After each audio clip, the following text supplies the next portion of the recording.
Good afternoon, everybody. Welcome. My name is Caroline Allegre, and I'm the Advocacy Program Manager for People with Disabilities Foundation. And I'm very pleased to be the MC for today's seminar titled Reasonable Accommodations in People with Psychiatric and/or Developmental Disabilities. This is the 15th 3-hour seminar in a series of educational seminars ranging in topics from multiculturalism to employment and post-secondary education in the psychiatric and/or developmental disabled community. People with Disabilities Foundation was founded 15 years ago with the mission of total integration of people with mental and/or developmental impairments into the whole of society. PWDF is a Section 501c3 public charity based in San Francisco. Our primary focus is on psychiatric and developmental disabilities. In addition to seminars, we produce training videos for human resource directors and vocational rehabilitation counselors, and CDs on subjects such as Social Security work incentive programs and housing. Our other program component is hands-on advocacy in 8 counties for representation in Social Security cases and education, employment, healthcare, and housing as these areas relate to individuals' mental disabilities. Our founder and legal director, Stephen Bruce, has spent over 25 years as an advocate for those with disabilities. He is a member of the California, Florida, and the District of Columbia bars, and admitted to practice before the United States Supreme Court. Please note that the San Francisco Library does not permit us to solicit donations on these premises. Please respect their rules and direct inquiries to our San Francisco office at 507 Polk Street. Our web address is www.pwdf.org or peoplewithdisabilities.org. Like the Americans with Disabilities Act and Section 504 of the Rehabilitation Act of 1973, the Fair Housing Act amendments of 1988 requires that people with disabilities have equal opportunities to housing with or without reasonable accommodations. Under the law, people with disabilities have the same rights to participate and/or enjoy programs and activities regarding housing, employment, education, and other activities. This includes the right to live in the most integrated setting. We have a panel of experts today who will explain what this means in practical terms for people with mental and/or developmental disabilities. We encourage audience participation throughout the seminar, but please wait for the microphone to be brought to you. There will be one 10-minute intermission midway through the seminar, and I will be singing a couple of tunes for you during that break.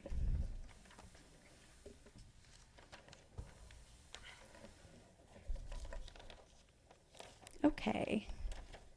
If you are attending for continuing education credits, please be sure that you sign in on the proper form at the registration desk and turn in the evaluations before you leave. For legal continuing education, certificates will be available at the end of the seminar. For behavioral health providers, we will send you your certificates. Please also take a moment to sign up to receive our e-newsletters on PWDF's sign-in sheet. Many of the handouts and other materials from this seminar will be available on our website in the upcoming weeks. We are honored to have several speakers today who have extensive expertise on this topic. They are Dr. Tara Collins. She is a psychiatrist and assistant professor with the University of California, San Francisco. She's board certified in adult psychiatry and forensic psychiatry. She subspecialized in inpatient psychiatry, emergency psychiatry, and community psychiatry. We also have with us today Thomas Drowan.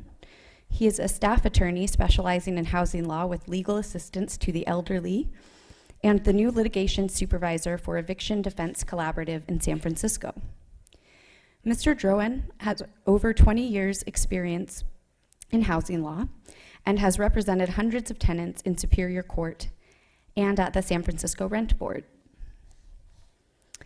Michael Rossoff is an attorney with over 30 years' experience in representing landlords in San Francisco. Mr. Rossoff has served as a commissioner for the San Francisco Rent Board. He is landlord counsel for many nonprofit housing corporations, providing housing for thousands of low-income San Franciscans.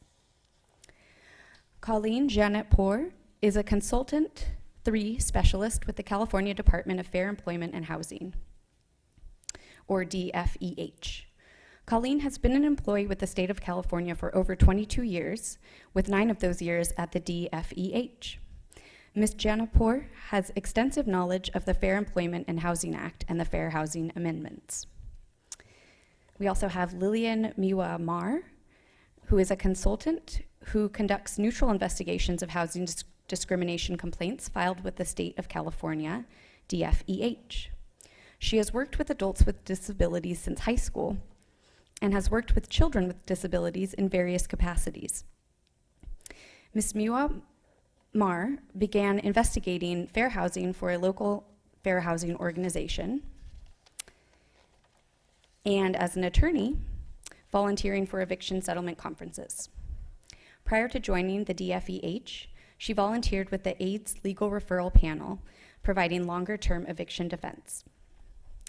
Joe Femino, another of our presenters, is Director of Housing, Residential, and Day Services at the ARC of San Francisco. Mr. Femino has been with the ARC for 26 years, beginning as a direct service professional. He has worked in many of the ARC services, including group employment, community training, job placement, and residential housing. Today we also have presenting Victoria Tedder, who is a housing advocate for the Independent Living Resource Center, or the ILRC, in San Francisco.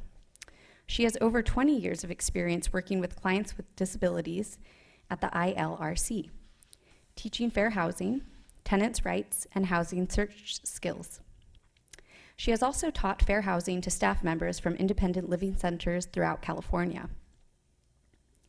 We also have several tenants and family members who will share their experiences related to housing issues for people with psychiatric and/or developmental disabilities. This includes Lisa Noriega, Aisha Scott, and Alan Zeltzer. Our moderators today are April Banerjee, PWDF's Public Awareness and Education Program Manager, who is also an attorney, and Stephen Bruce, Legal Director of People with Disabilities Foundation. He's a former public defender and senior attorney for Social Security Administration and HHS and the Education Office for Civil Rights. And he also operated a private Social Security disability practice for 10 years. Just a few last reminders now before we begin with the seminar. Food and beverages are not allowed in the auditorium. Emergency exits are located through the side doors on both sides of the stage and through the main stairway outside the auditorium entrance. The emergency exit for wheelchairs is through the main entrance at the back of the auditorium. In an emergency situation, please follow the directions given. Please make sure that your cell phone ringers are turned off. And again, if you want to ask a question, please just wait for someone to come and bring you the microphone. Thank you very much for coming today and participating in this important discussion. With that said, I will pass the mic to April Banerjee, PWDF's Manager for Public Awareness and Education. Thank you, CJ. Yes, let me take this too. Hi, everybody.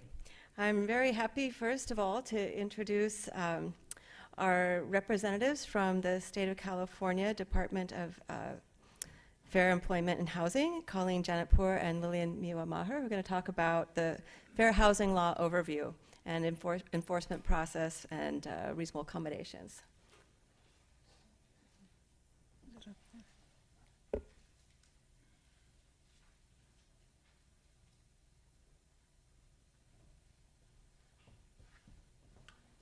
Put it on the PowerPoint.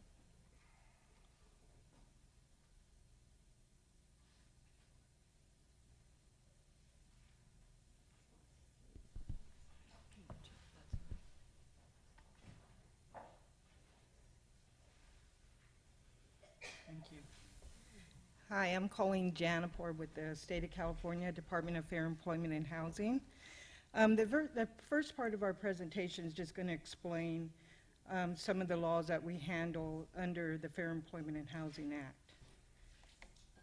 You want to click it when?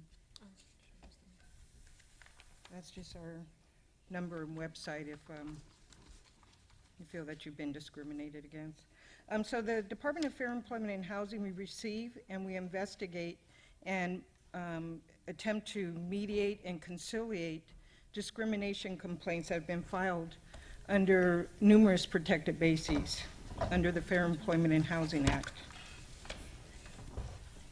The laws that we enforce are the Fair Employment and Housing Act, the Unruh Civil Rights Act, the RALPH, which is hate crimes, and the Disability Persons Act.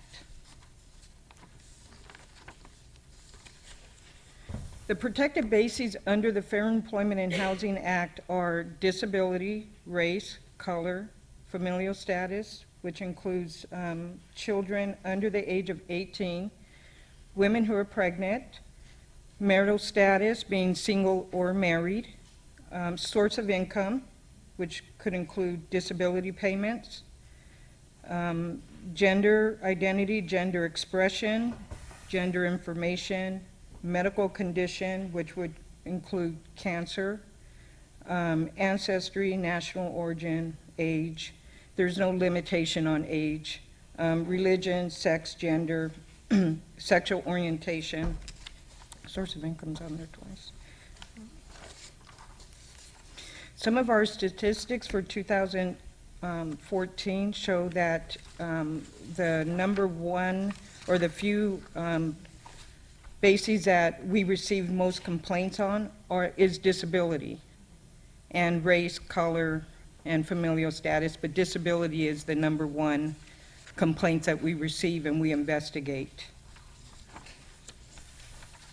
And some of the common violations are unlawful inquiries asking if a person has a disability or asking what their disability is, refusal to rent or sell, harassment, retaliation, which includes eviction. So when a person makes a reasonable accommodation request and the landlord turns around and retaliates against them by serving them with an eviction notice, denial of a reasonable accommodations or modifications, and overly restrictive rules, families with children again. I don't know if I need to read that part. So unlawful inquiries, as I said, is to make an inquiry concerning a protected characteristic of a person, asking, once again, you know, what is your disability? Or to advertise a rental or sale of a housing accommodation which indicates a preference or limitation based on a characteristic protected under the Fair Employment and Housing Act, which are those protected bases that I listed earlier. Harassment. So it's unlawful for a landlord or a housing provider to harass a person because an individual is a member of a protected group. If a tenant is harassed by other tenants because of a protected group and the landlord is aware of the harassment, they have an obligation to try to intervene and stop the harassment. If they don't, they can be financially liable for the harassment.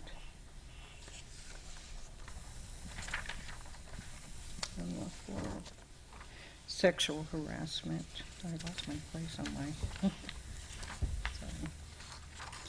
So, once again, it's unlawful for a housing provider to subject a person to sexual harassment or to inquire a favor for sex in place of a favor. It's called quid pro quo, so a favor for a favor. So if a landlord says, you know, I'll pay part of your rent or allow you not to pay a portion of your rent if you have sex with me, or if you go out to dinner with me, or if you go on vacation with me, or something like that. It's unlawful for the landlord to do that.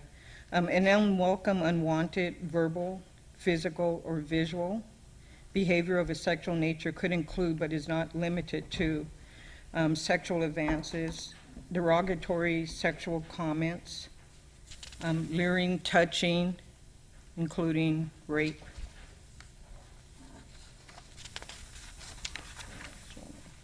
So familial status is for, once again, just families under children, families that have children, minors under the age of 18. So it's refusal, so it's, a landlord cannot refuse to rent to a person because they have minors or children under the age of 18. Make overly restrictive rules, such as children aren't allowed to play outside, not allowed to ride bikes, skateboards. It's unlawful for a landlord to do that, to put these overly restrictive rules on families with children, or to segregate families with children, put them in a different area of the complex because adults don't want to deal with children. And then we have, Excuse me, Colleen, Yes. just one point of clarification. Like sexual harassment, disability harassment is also illegal, and in terms of the affirmative obligation of the housing provider to not permit ongoing sexual harassment, the same is true for disability harassment, correct? right, Okay. right. And that's like one of the topics I do want to elaborate on, because we've had, or at least I've had, many cases where a landlord has taken advantage of a person because they're disabled.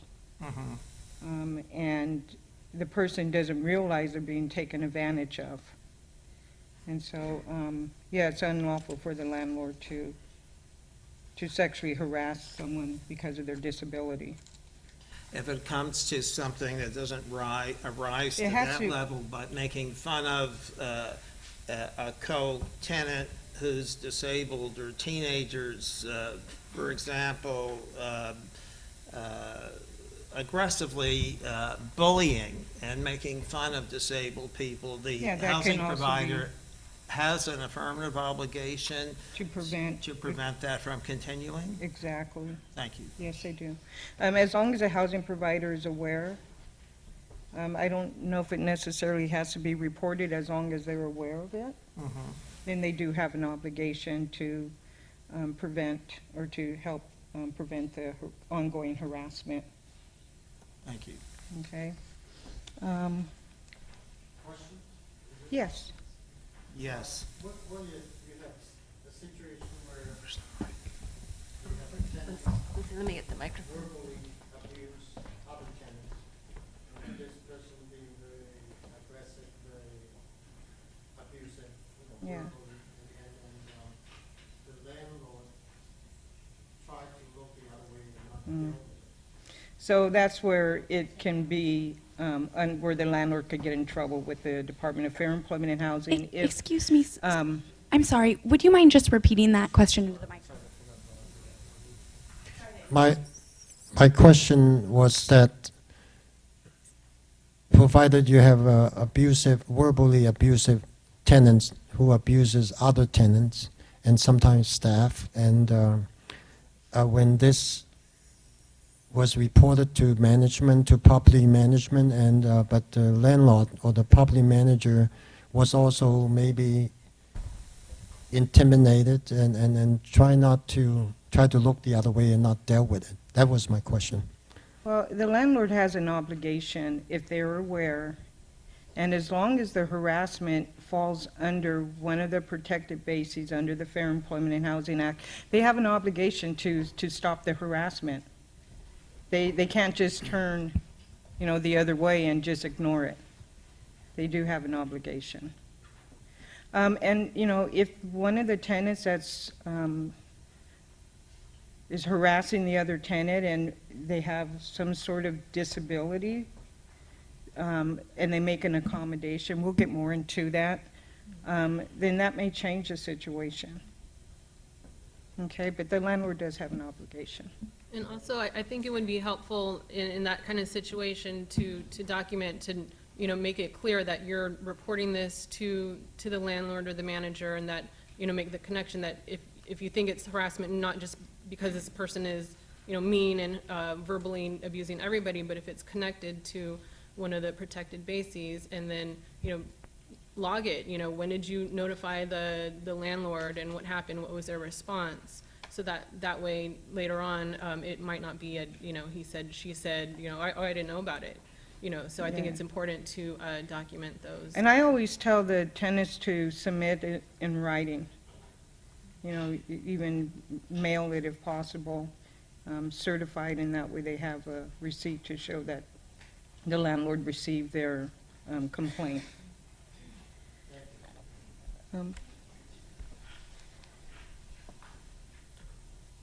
So we're on disability now? Does anybody have any questions so far? Yes, sir.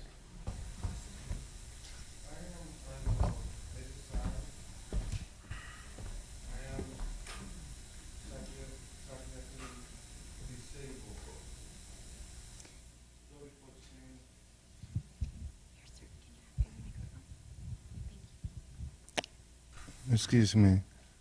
I am under SSI. I am physically disabled, 30% recognized by California. My friends say I have cognitive impairment because of childhood meningitis. Never requested recognition in California. At work and place, people take advantage of me. And so I cannot find a place to live. I am now on a couch of an old man. And I need help. I've been here, I come from Cuba, and I had this child meningitis, which I don't know to who I talk to seek help.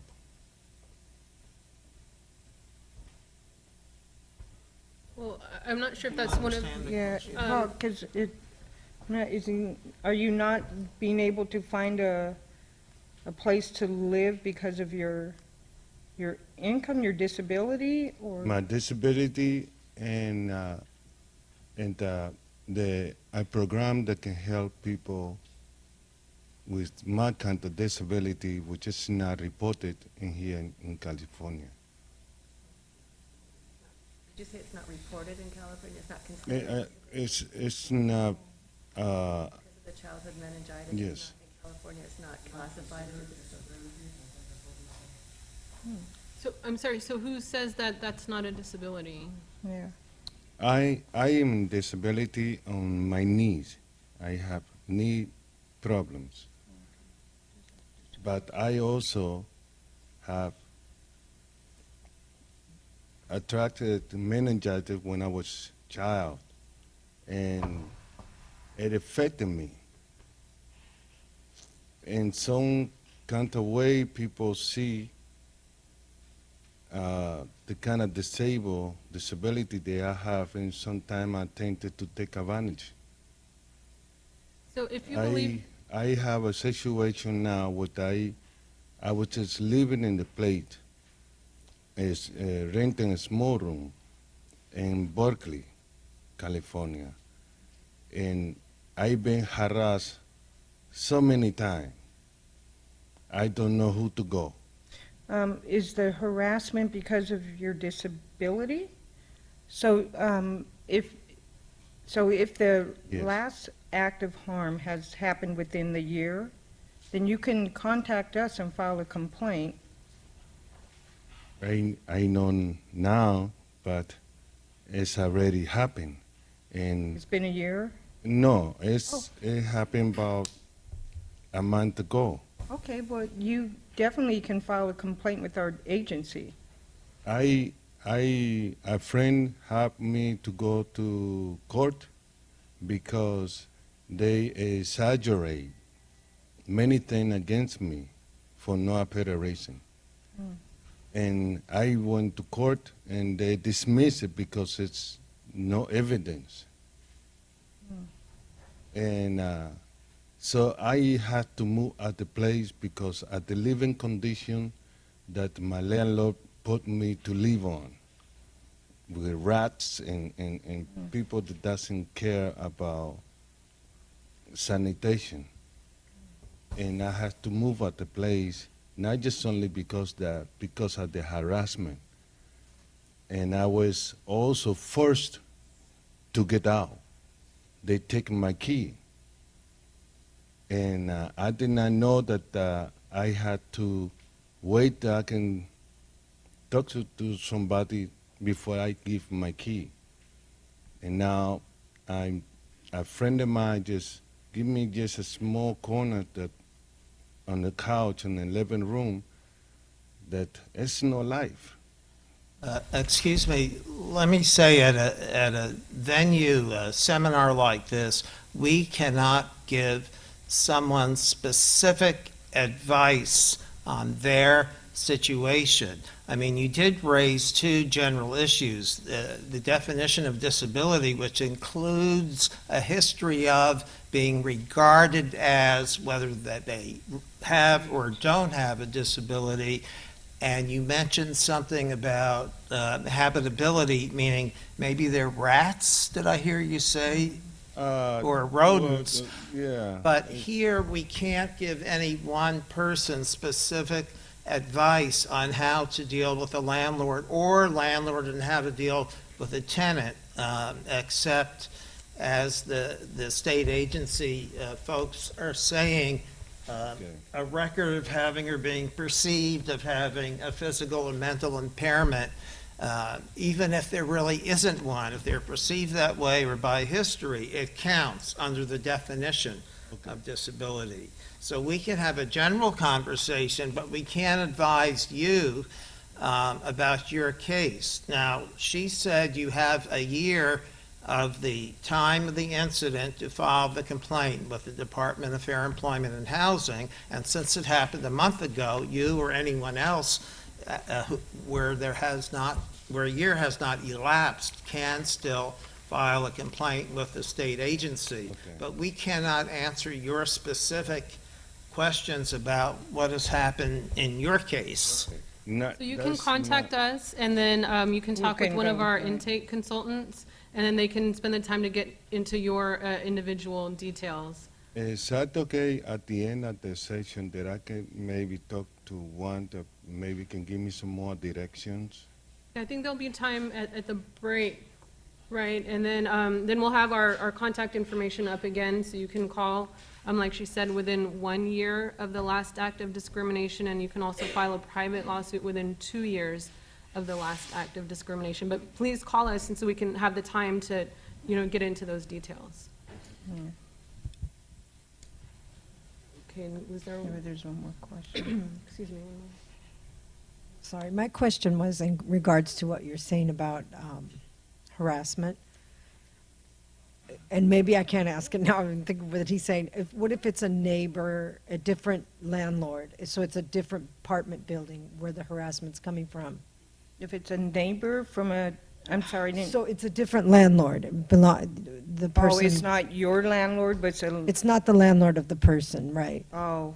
That- Well, I mean, it is there any could protection fall in under that? a Ralph Act, right? If it's like a hate crime based, but if it's another landlord and there's no connection, There's no sort of, then you wouldn't be able to file with us. I mean, you could probably file a lawsuit, but not a discrimination complaint with the state but is there agency. any sort of a weight to say that they should address it?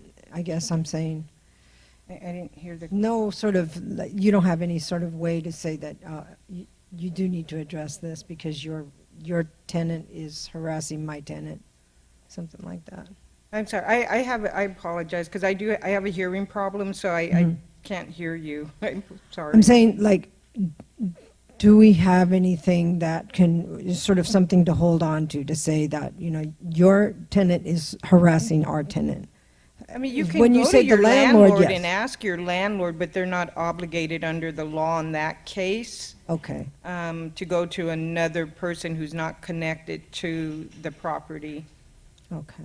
That's You may just- want to check with, say, a local legal aid organization if you need help getting a restraining order, but unfortunately unfortunately or fortunately, our jurisdiction is really limited, so we can only, have authority regarding the discrimination, at least for housing, in that context.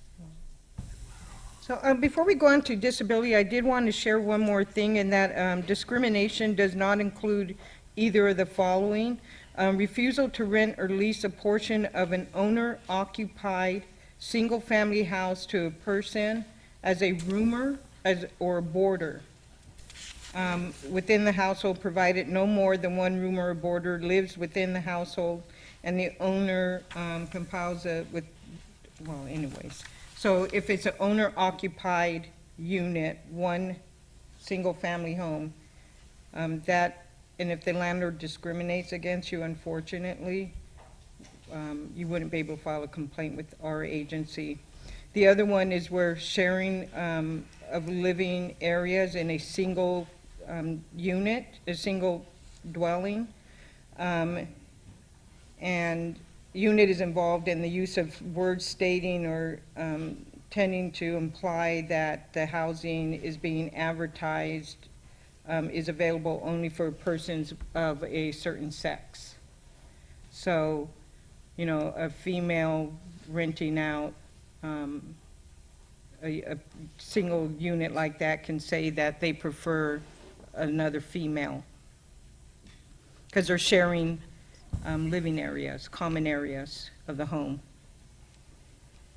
But when in doubt, then please call us Definitely. and talk with our intake consultants, and then we can, Right. talk about it. So don't just assume, that if there's any question, please err on the side of calling Yeah, us. call us, because we do have, it's called an officer of the day, just to answer questions. So if you're not sure, just call us, and one of us would be able to answer the question Okay, before going online. and I'm being told we have 5 minutes, so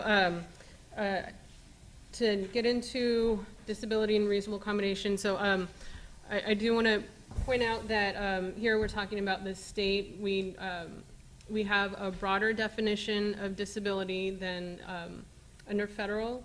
So for us, disability is a physical or mental impairment that limits one or more of a person's major life activities. So we don't require a substantial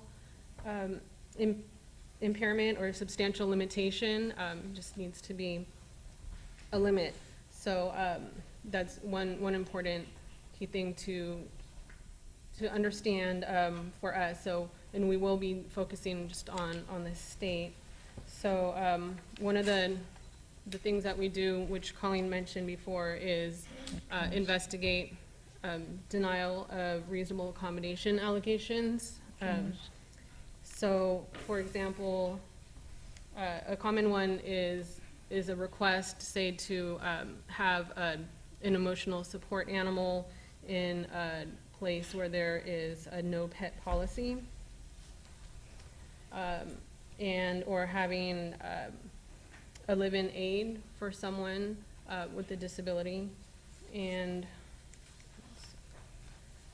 we also investigate allegations that there is a denial of reasonable modification, so that would be more of a structural change. And then, see, I'm gonna, okay, so that's really one of our most common ones. So it's some examples for our complainants with psychiatric or developmental disabilities are, you know, making those requests that have to do with communication. Say, if the tenant cannot communicate with the landlord directly or wants to change that type of communication, have somebody else be say the spokesperson, or have things just in writing if it's not an emergency. Those are some common requests that we look at. And go ahead. Another one is like someone who, let's say, is bipolar and has an episode. And as an accommodation, they ask the landlord to give them another chance, you know, that they'll, you know, go see a doctor, or even like schizophrenia, if they'll go, you know, get on medication. The landlord has an obligation to engage in an interactive process, which means, you know, talking it out with you and coming up with alternatives with the person that's disabled that's making the accommodation request. And I think that's a key, I'm sorry, but I think that's one of the key things, is that interactive process, that it would be helpful to, you know, also, you know, I'm a big fan of just writing everything down, document when you make those requests, if they are responding, if there's any, if there is that interactive process going on. I always suggest that you get a note from someone that's familiar with your disability, because under the law, the landlord does have a right to ask that you provide documentation to support your accommodation request. Excuse me. I have I just had a excuse me, quick, just a general question about HUD versus the State Department of Fair Employment and Housing. If there is some urgency to the situation, let's say there's a high risk of someone becoming homeless, mentally ill, let's say someone has decompensated into a full-blown psychotic state, or is in the hospital, maybe just up here at Langley Porter or somewhere for a couple of weeks. Is there where is the best place to go to get relief more expeditiously? Would it be through the Superior Court, through HUD, through an administrative law judge, or through your agency, if we're talking about irreparable harm or some urgency involved? So it sounds like you're asking, so which one would be the fastest, get the Right. fastest response? To expedite that. So, well, you know, we can only speak for, you know, for the department. We will handle things, you know, as quickly as we can. I think one important thing to do, you know, at the very beginning is indicate that this is an urgent matter, you know, explain that there's potential for homelessness, or, you know, at risk for homelessness, and then, you know, exactly what the reason is to, you know, to need that, that Do to you be have a expedited. fast-track system under those facts? Well, Assuming what you we just have said? priority intake, so they should, you know, indicate, you know, what the urgency is, and we'll try to get to that. And, you know, we can't speak for HUD, but it may actually cause some delay if there is dual, you know, if they file with us, they file with HUD, we'll eventually try to work it out to clear up which one we're investigating. But I think just file it as soon as possible and indicate what the urgency is. Do you have any kind of memo of understanding with the, with HUD in terms of, in other words, an employment, they can file with the EOC? We do. And they will send We do. a copy? Oh, you do? We Could do, you tell yeah. us what So the agreement our is with cases HUD? are dual file with HUD if it meets their guidelines. So, and if you go to HUD, HUD most likely would turn the case over to us for investigation. Oh, okay, Right, right. So thanks. we do. Were there any Okay, questions? yes, I wanted to know about the grab bars, things like that. Does the disabled person pay for that, and the landlord has to let them put it in, or does the landlord have to pay for I'm changes? sorry, I don't see who's talking. Where? Right Oh, I here. I'm apologize. sorry. I'm sorry. For modification, Yes. Usually, it's the tenant that pays for it. However, there is some circumstances where the landlord would have to pay for it if there's federal funds involved. But you can always, check with HUD on that, or even with us, And then I thought the other issue that you just brought up, Stephen, would be a TRO might be the best thing to do, a temporary yeah, restraining order probably to not. stop them from kicking you out, I would think. I don't know. Yeah, we've had many tenants do that. Yes, Is there other exceptions to familial status being a protected class? Can you repeat that question in the any exceptions to familial status being a protected class? Yes, when I rented from nonprofit in '94, and then my son was born in '96, and they would not put him on the lease, and then they made me fill out overnight slips for a breastfeeding newborn. I'm so sorry. Maybe we can Understand? answer that question for you during break time, because that's more of a specific question. So I'll talk with you To at, do with McKinney Federal Life funding. So that's what I'm asking you, are there exceptions to familial status? Because I was discriminated against as a mother of a newborn. After I had a place, they said it's federally funded. okay, and I'll discuss that with you during break, okay?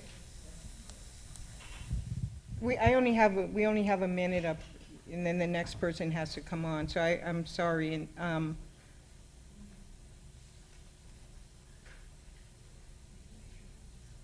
So the takeaway is, Yeah. please contact us if there's any questions.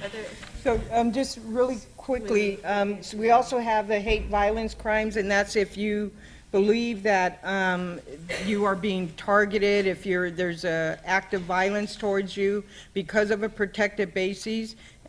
Once you identify who that person is, then you can file a complaint with us under the Ralph Act. We're also for a threat of violence. Right, threat to violence. Then there's Unruh Civil Rights Act, and this is basically if you're discriminated against by any businesses in California and and you live in California, or you're a resident of California, of this state, then you can file a complaint. One of the big ones is businesses not allowing someone in when they have a service animal. So that's, you can file a complaint with us. Companion animal, service animal are the same under the state. It's a reasonable accommodation based on a disability. She's coming, she's bringing it. And she was asking if there's a difference between service animal and emotional support animal, and under the state, it's the same. It's a reasonable accommodation request based on a disability. Including during places of Housing. public accommodation, including what we normally think of as Title III entities under the ANRA Act? Because that's where the big confusion is, and we have part of the California Agricultural Code saying that only service animals, or the Department of Public Health, California Health Department, saying that only service animals are allowed in Yeah. establishments that have to do with food. And yet we have UNRWA now that says a person cannot be discriminated against in a public establishment, including a restaurant or whatever, if they have an emotional support or a service animal. Right. So it's very confusing, and for us trying to help clients and advocate, there is no clarity between two different state departments. Let me say this, which may help clarify that in 2011, Department of Justice revised the rules on service animals, and housing is an exception. The HUD and the state agency does permit emotional support animals. It does not have to be a dog or miniature horse, which means pony, who have a specific tasks to which they're trained, like to remind someone to take medication or a student in elementary school to stay the full day. That is not required under the Fair Housing Amendments of 1988 in HUD or under the California Department of Employment and Housing. So emotional support animals, not just service animals, are reasonable accommodations in housing as opposed to public accommodations. Right. Yeah, public accommodations, including schools, emotional support animals are not permitted. The animal has to be trained to perform a specific task, whereas the definition in housing can be emotional support. They do not have to be trained or certified as such, and they are permitted. So it's a carve-out in housing. Right, but my understanding, based on what Colleen was just saying, under the UNRRA Act, there is no distinction between a service or a support animal. Is that correct? Am I hearing you correctly? In housing. In housing. In housing. No other public accommodations. Correct. Public accommodations are different. Okay. So, we don't have time to go over the housing damages, but, for filing a complaint, you can either go on to our website or you can give us a call at that 800 number there. And if anyone has any questions or, wants to, ask us any questions, please do so during the break time, and we'll be more than happy to try to answer your questions. Thank you so much. Thank you. So now we have Dr. Tara Collins, who's a psychiatrist who's going to be talking about, well, she also works in supportive housing. She's going to be talking about some of the most common psychiatric and developmental disabilities and impairments as they pertain to housing and treatment modalities and accommodations to enable tenants to remain in their homes.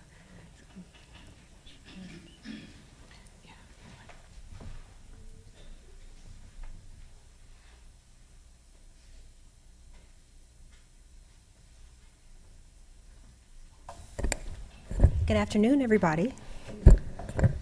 What? I only heard two people. Hello, good afternoon, everybody. Thank you. I'm very happy to be here to talk about mental disorders, neurodevelopmental disorders, and reasonable accommodations. As April just mentioned, I'm at UCSF. I work in an outpatient clinic, but I also work in a supportive housing complex, where I am the psychiatrist for the building. My office is downstairs by the elevators, and I see the tenants in the building. So neurodevelopmental disorders is smaller for a reason. I'm not going to talk much about that because it's not my area of expertise. So I'm going to give an overview of mental disorders, brief epidemiology, talk about some definitions, housing-related problems and treatment options, and reasonable accommodations, and some other considerations and challenges. I'm going to go through this a little quickly. I think I have too many slides, and we're a little behind. So as everyone else has already said, please feel free to find me during the break or when the day is over, and I'm happy to go over things in more detail. So what is a mental disorder?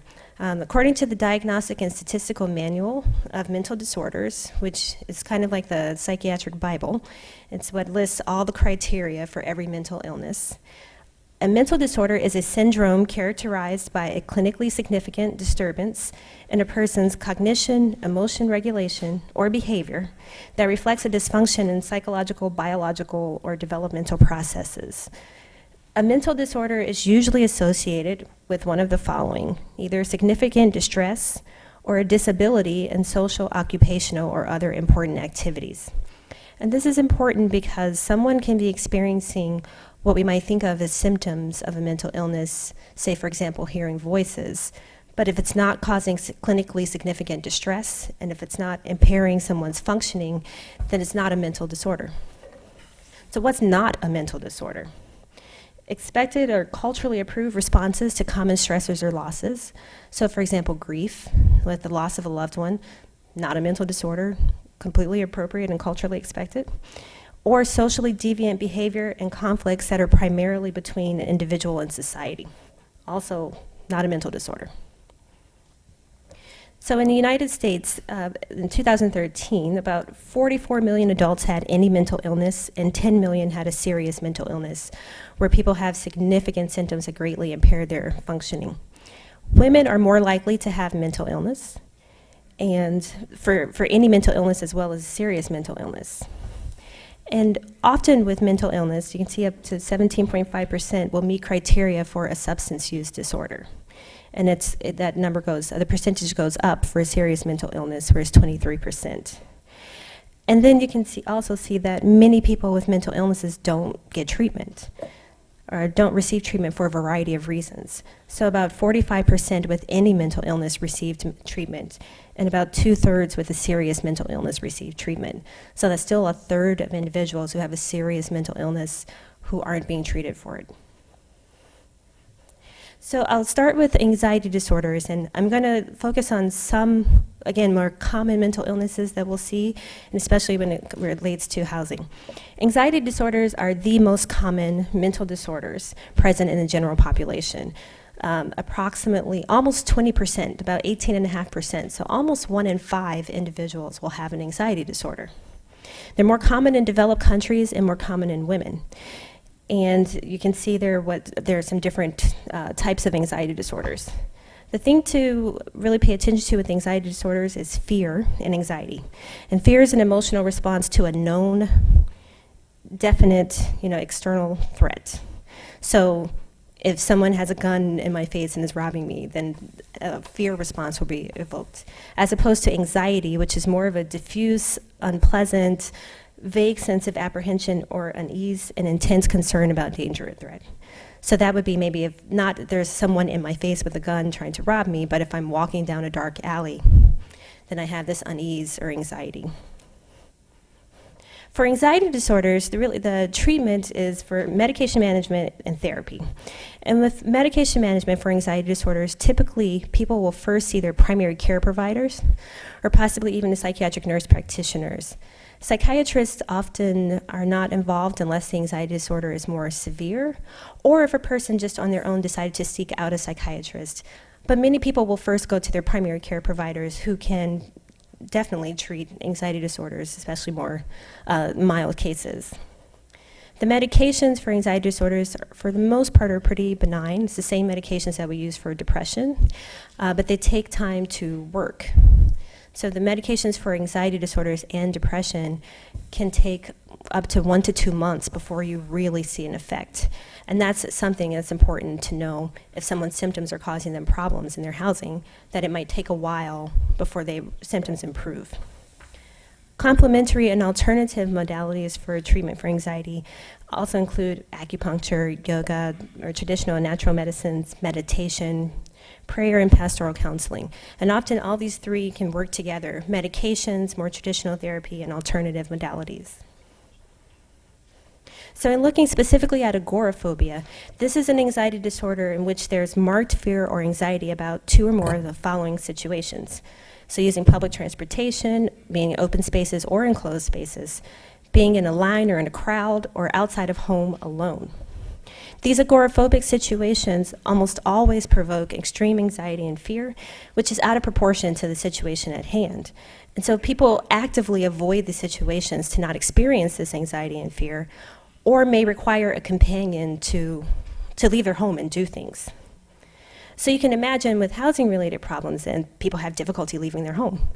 So some individuals with agoraphobia are completely homebound and dependent on others for services or assistance to provide for even their basic needs. So they may have trouble being able to get out and leave to pay their rent, to pay bills, especially if they don't have access to a computer or internet or have the ability to do electronic payments. You also see a lot of food-related issues with agoraphobia because, again, people aren't able to get out and leave, so they may have more delivery of food. There can be storage issues. People like to stock up on food, especially frozen food, so that they don't have to go out. And then the disposal. I'm actually going to skip social phobia for time, but, well, briefly, social phobia is when people have intense anxiety or fear in social settings or situations. And this can cause problems in interacting with landlords and trying to resolve issues, where often a person has extreme anxiety even trying to have a conversation, picking up the phone or writing. So it can cause a lot of problems if there are conflicts that need to be resolved. So depressive disorders are also among the most common mental disorders.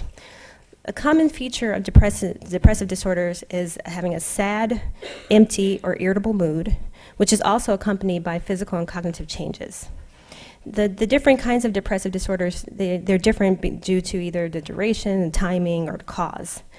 So major depressive disorder, which I think most people are familiar with, represents kind of the classic condition in depressive disorders. It can be, another thing to know about major depressive disorder is that for severe cases, they can actually be accompanied by psychotic symptoms. So people don't have to have a psychotic disorder, but can still have psychotic symptoms if the depression is severe, and those symptoms clear up as the depression is treated, and they don't have ongoing, lingering psychotic symptoms. According to the World Health Organization, major depressive disorder carries the heaviest burden of disability among mental disorders. And in the United States, in 2013, approximately 15.7 million adults suffered from major depression. So with major depression disorder, you have to have at least 5 symptoms during a 2-week period for most of the day, nearly every day. And this is the case for most mental illnesses. So it's not that you have depression for an hour or two and feel terrible and have these 5 symptoms, and then the other 22 hours of the day you feel well. It's a pervasive condition that you experience most of the time. So to have a diagnosis of depression, someone has to have either a depressed mood or a decreased pleasure in activities. One of the two of those is necessary for the diagnosis, and then you have to have several of the others.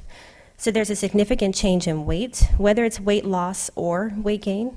Some people with depression lose their appetite, others, their appetite increases and they eat more. Similarly with sleeping, you can have either insomnia or excessive sleeping. There's a decreased ability to concentrate or indecisiveness.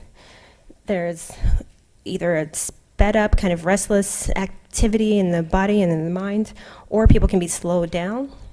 There's fatigue and loss of energy, worthlessness feelings, excessive or inappropriate guilt, and recurrent thoughts of death, and even suicidal thoughts with or without a plan, and unfortunately for other people, suicide attempts. So similarly to agoraphobia, the combination of depressive symptoms of lack of motivation, poor concentration, and low energy can also, again, lead to difficulty leaving the home, making people homebound and dependent on others for help. So different from agoraphobia, though, people with depression can also experience poor grooming and hygiene, have an unclean home, unsanitary living conditions, and also can neglect their animals or pets, which can cause problems with their housing. And again, these problems it's not an exhaustive list, but just to give you an idea. So with depression, there are many more treatment options available, in addition to medication management, therapy, and the complementary and alternative modalities, which were mentioned earlier.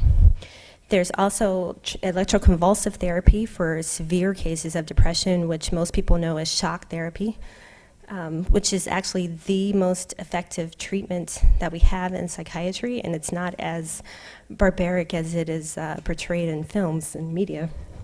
Transcranial magnetic stimulation, deep brain stimulation, vagus nerve stimulation, basically various ways that you can stimulate the brain to try to treat depression, as well as light therapy, having a light box, and even Botox. So you can clear up your wrinkles and depression. It's great.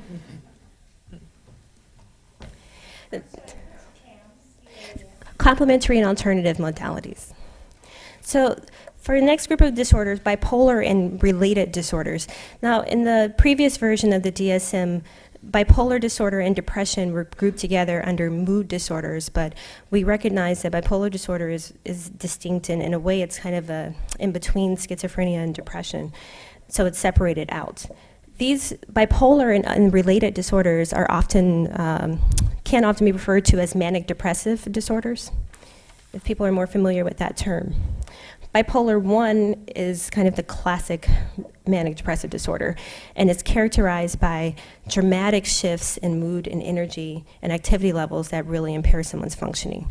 So this is different from the normal ups and downs that we can have during the day. These are really big dramatic shifts.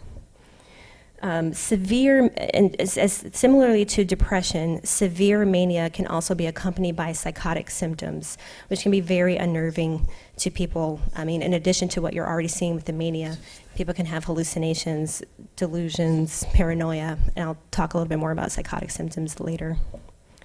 So in the United States, about 2.6% of the adult population has bipolar disorder.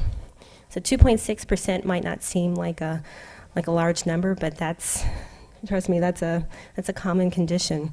And if you look at this, you know, while 2.6% of this adult population has bipolar disorder, almost 83% of these individuals have a severe mental illness. So the vast majority of people with bipolar disorder, at least according to the National Survey on Drug Use and Mental Illness, have very severe symptoms that require treatment. So with bipolar 1 disorder, again, this is kind of the classic manic depression, there has to be at least one manic episode. And a manic episode is a distinct period of an abnormally and persistently change in the mood.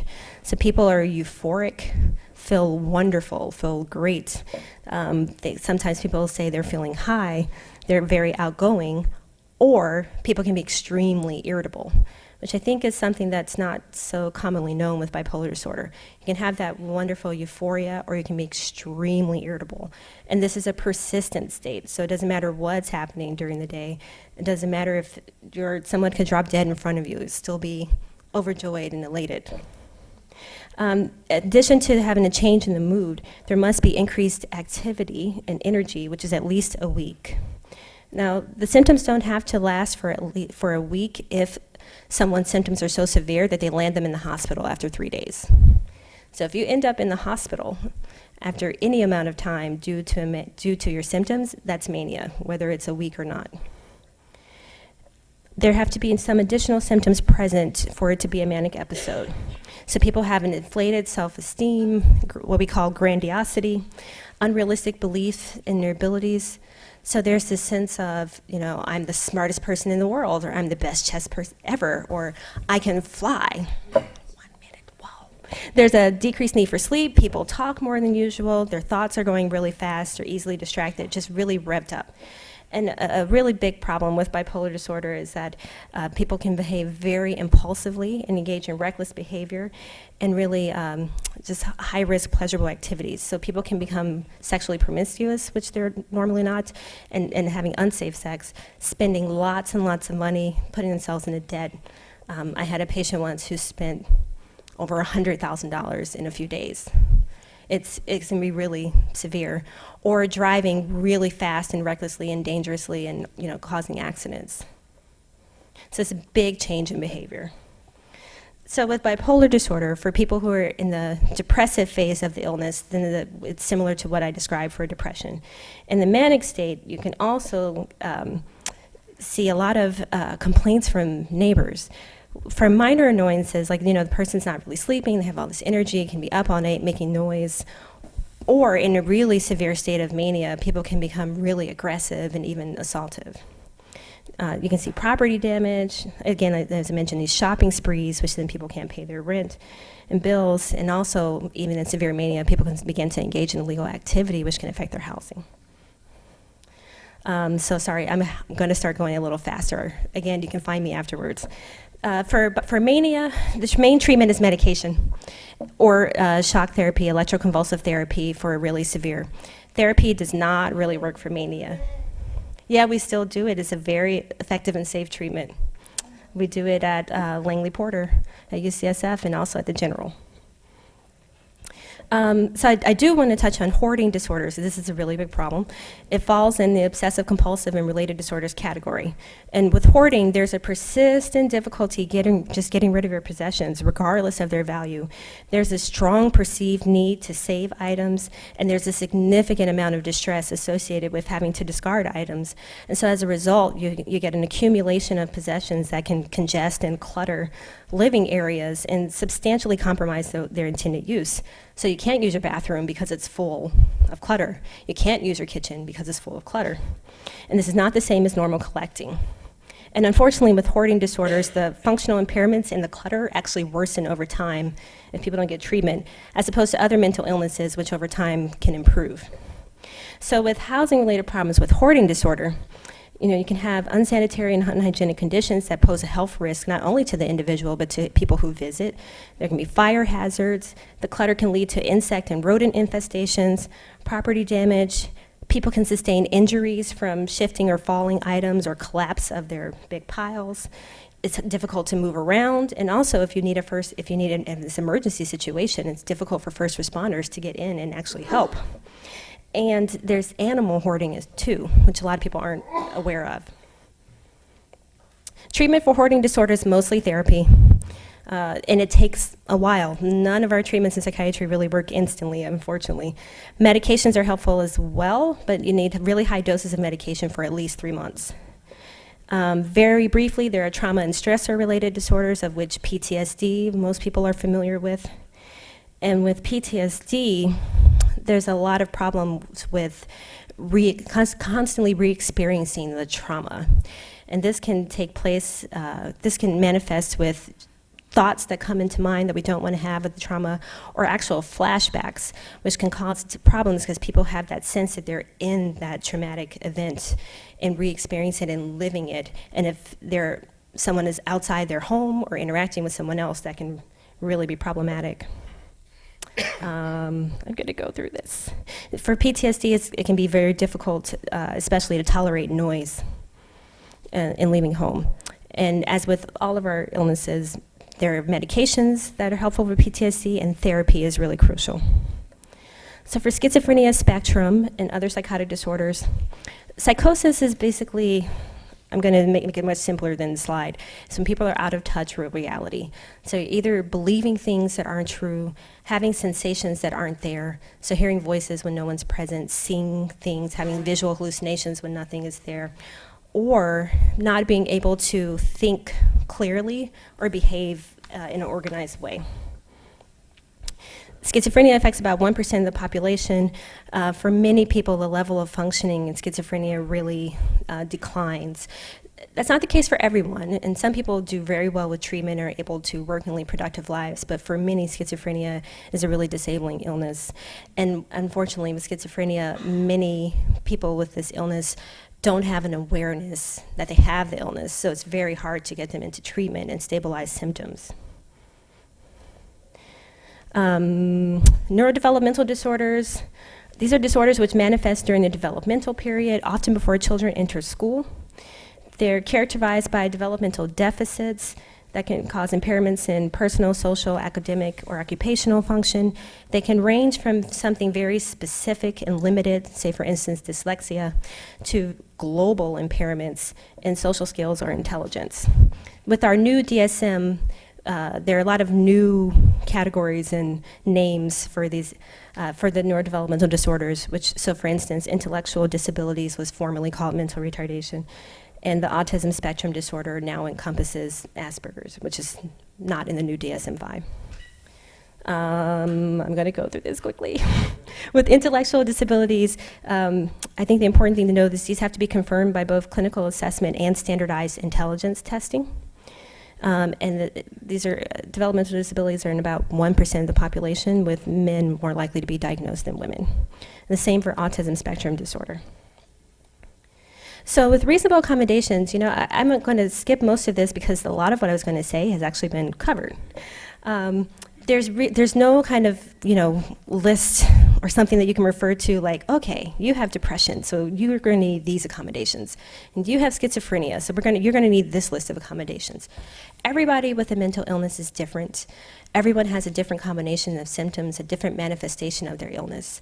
So it's really important to work with individual people and come up with a plan and find out what their limitations and disabilities are and what's going to be a reasonable request to make to the landlord.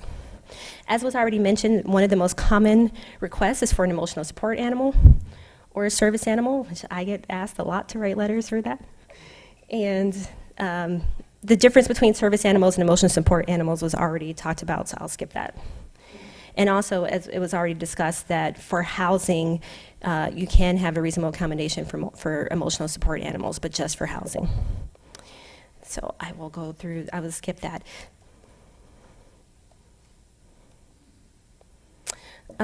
Just kind of random examples of reasonable accommodation, because again, it depends on each person and who you're working with. So there can be requests to be transferred to a quieter unit without any penalties or problems for breaking the lease. Someone, as I was saying, with agoraphobia, who has difficulty leaving their home, might request to have an additional freezer in their unit to store larger amounts of food. Being able to mail in a check for someone with social anxiety, perhaps, instead of having to go to the office and drop it off. Or for someone with social phobia who has difficulty talking on the phone, being able to communicate only in writing, or the opposite if that's easier. As was already mentioned earlier, holding off on eviction until people actually have a chance to engage in treatment and try to improve their symptoms.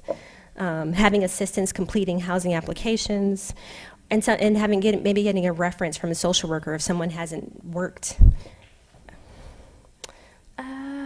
And then also, again, was mentioned earlier, many people with severe mental illnesses have others who are involved in their care and help them on a day-to-day basis. They can have an IHSS worker, a payee, a case manager, other people who may need, for a reasonable accommodation, to have them help assist with their various housing issues.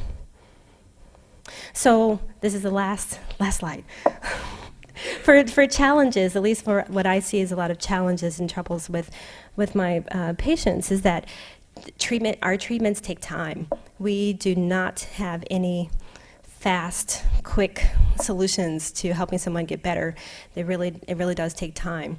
I would say at the minimum we need at least a month or more before we can really start seeing improvement in symptoms, and so this can be difficult in trying to address these housing matters where someone is still decompensated for a significant period of time. And then even patients who are totally compliant with their medication, taking them just as prescribed, there's still some people that are going to have significant symptoms, whether they're compliant with their medication or not. Or there's still going to be times when people experience stress and it's going to cause a flare in their symptoms. One of the problems that I have is not being able to get information from others who are involved with my patients so that I know when they're starting to not do well, if they're not coming to see me. So it's nice to have either a psychiatric advance directive, which someone can complete when they're stable, to say, you know, if I decompensate, if I lose the ability to make these decisions for myself, this is how I want my treatment to go. This is what I would like to see happen. And again, many people with severe mental illness don't have insight into their condition. So there are things such as long-acting medications, which we can give an injection. So instead of relying on someone to take a pill every day, they can get an injection every 2 weeks to the longest injection we have now is every 3 months. There's also intensive case management, supportive housing, which is what I also do, and Laura's Law for outpatient commitment. So I went a little bit over, but tried to give you all an overview, and please feel free to find me during the break or after.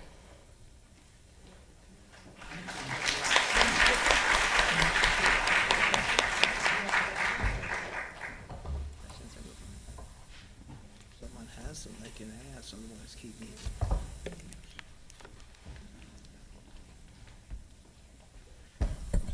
So does anybody have a very specific question for Dr. Collins before we move on? Oh, there's someone over here. CJ to your right. Sorry. There you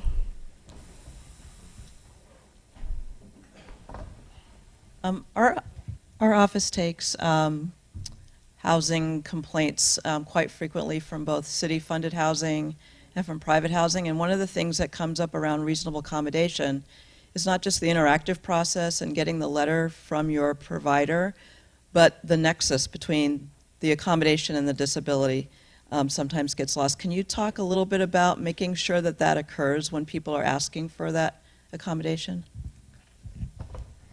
So, is this on? Okay. Yeah, I can answer for me because it's much easier for me than a lot of other psychiatrists in the community, where in my job I have the ability, it's actually part of my job, to go out to people's homes. So I do a lot of home visits, I do a lot of face-to-face with clients in their living space, and if need be, with their landlords. So for me, to answer your question, is I just get directly involved. In the supportive housing where I live, I'm in the building. My office is right across the hall from the property management. For my other patients, then I'll go out. I'll either, if they give me permission, and it could be a limited release. I don't have to, give a lot of information, but if they give me permission to, then I will personally follow up and see.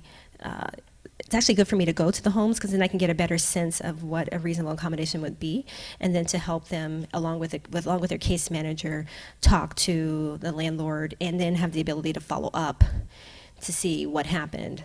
But I'm fortunate in that I work in a clinic with intensive case management, and we can do that. It's a lot more difficult for other psychiatrists, especially if they're just in a small private practice. And what we do when we're doing our investigation is we interview the doctor to make sure that there's a nexus. Let's see if we can get a microphone. They'll get a microphone to you.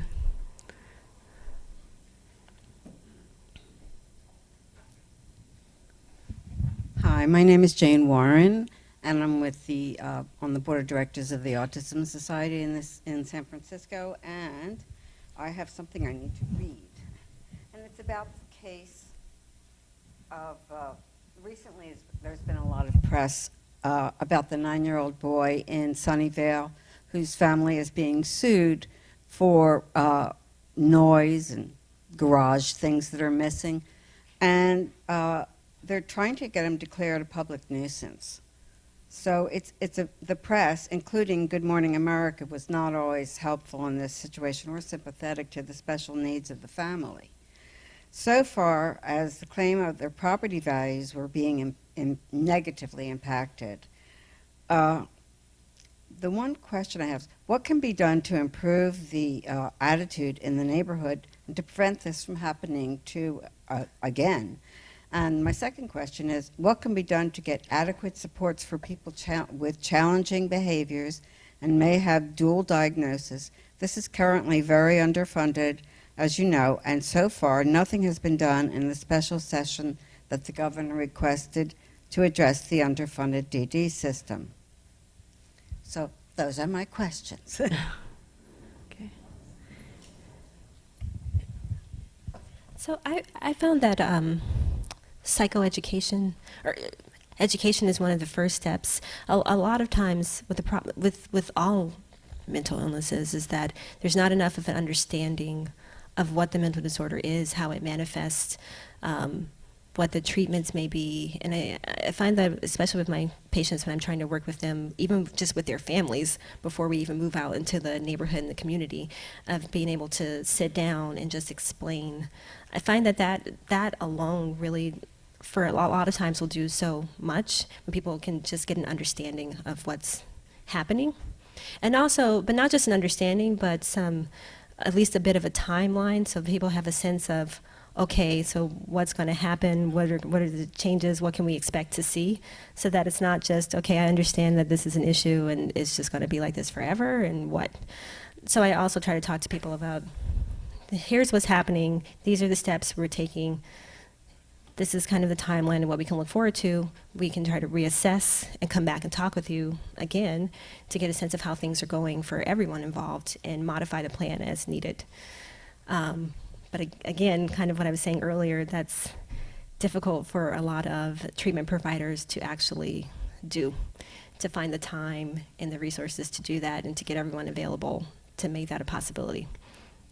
But that's what I would do.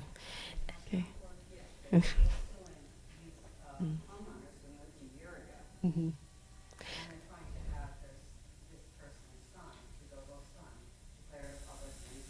So people have actually already sat down with him and went through what's happening, and well, you know, some people are just not going to change, which is an unfortunate part of life. Some people just aren't going to change. And as you mentioned, mental health treatment in this country is so underfunded, and there are not a lot of resources available. I'm not a child and adolescent psychiatrist, so I'm not that familiar with the options for children. But I know people, I can give you information. I know other child and adolescent psychiatrists and who are down in that area who might have better information for you. Thank you. So now we'll move on to Joe Femino, who's a director of housing for the San Francisco ARC, and will speak from the perspective of independent living housing provider.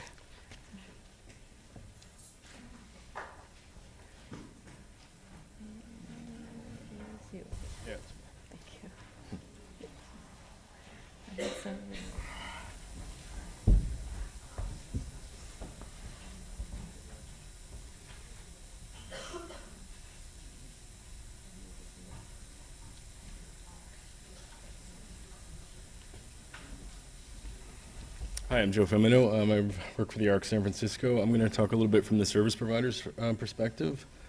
We're going to talk a little bit about what the ARC does, why the ARC became a housing provider, the philosophy behind supported living services, how it affects all aspects of life, some issues, challenges, and some solutions.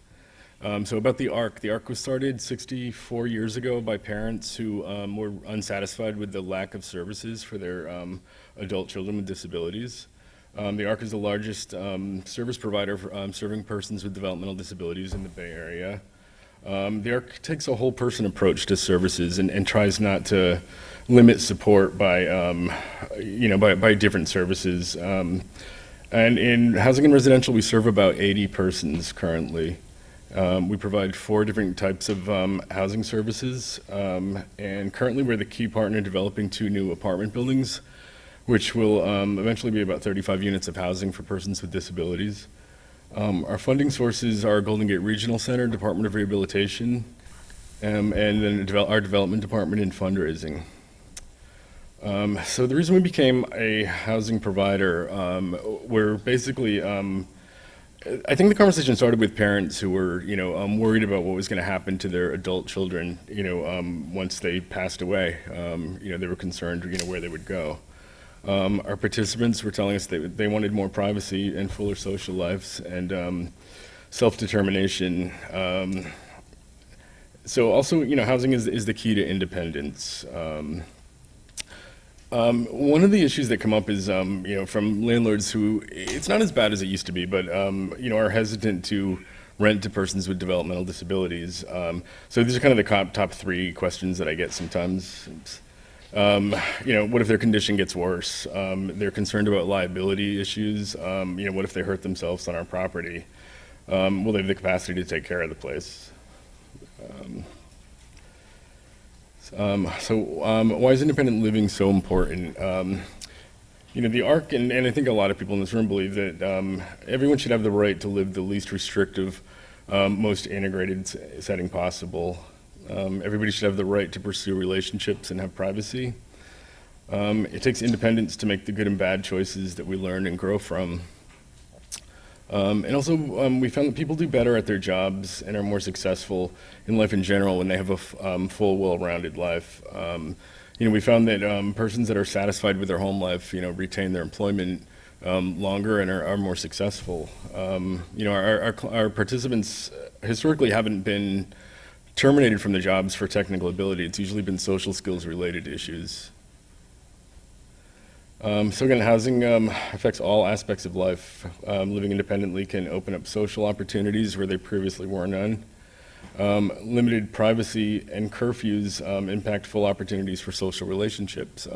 Again, our participants were telling us that they where they lived, they didn't have privacy. They're sharing a bedroom. They had curfews. They had to be home by 8 o'clock, and it was really tough to have friends and relationships.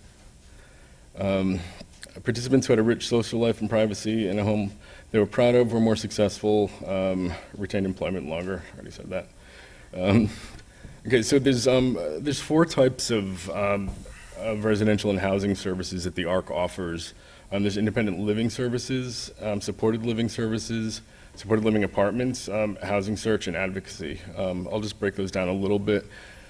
ILS, independent living services, are for participants who have a moderate amount of independence, and it's usually between 15 and 50 hours of in-home instruction per month. And we help people with just kind of the basics of cooking, shopping, bill paying, household maintenance, medication monitoring, accessing neighborhood resources. SLS is for persons who have more intensive needs and are possibly medically fragile. And that's usually from 50 hours to 24/7 assistance. And we do that in coordination with other agencies, IHSS, in-home support services, other providers sometimes, assist with the care of the tenants, and, sometimes family support also. In addition to the supports I listed for ILS, we also have overnight supervision, assistance with medical appointments and medication monitoring, and substitution coverage for other services that the participants are in. Supported living apartments it's a semi-supervised roommate situation for participants that have a higher level of independence. There's a manager that lives, in the same apartment complex but not in the same unit as the tenants. The ARC is a master leaseholder for this, and the instruction provided for daily living skills is very similar to the ILS, the first service that I mentioned. Housing search and advocacy is our 4th service. We assist persons in obtaining and retaining housing, which is not an easy gig right now. We'll also advocate for participants and tenants when needed if there's any kind of dispute or misunderstanding with landlords and neighbors. We'll help a tenant understand their lease and what their obligations are to go along with it, and we'll mediate when needed for landlord-neighbor disputes. And let me see, some issues and challenges on being a landlord and a service provider. Assisting tenants to, in some situations, tenants will, screen their potential new roommate. And so, we kind of use it as a teachable moment to help our tenants, to make sure that they're not, being discriminatory, to make sure that, they're being, legal and above board with their possible new roommate. Oops. Let's see. Another challenge is service guidelines and lease violations are not always compatible. I'm going to talk a little bit more about that in a second.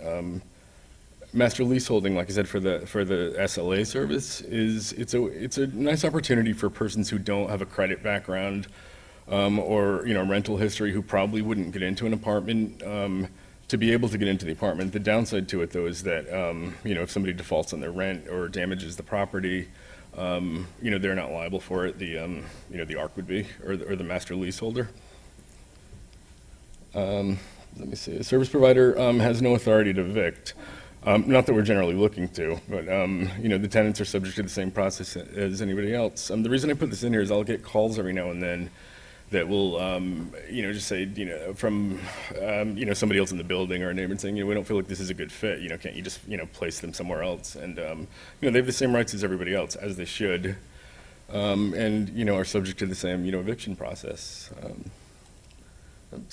Often also behavioral issues, including some what we would consider maladaptive behavior, self-injurious behavior, are not lease violations either. And I think there's a lot of misconceptions around that as well.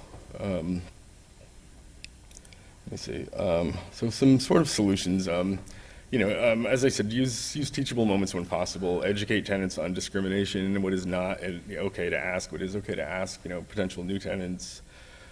Keep services and lease agreements separate. I think is a really good idea, because it's 2 very different hats to wear, and sometimes the legalities also don't, as I said, don't necessarily correspond to service agreements. Also, like our main funding source, Golden Gate Regional Center, won't any longer even fund that model. That, of somebody being having a vested interest in also providing services. Let me see.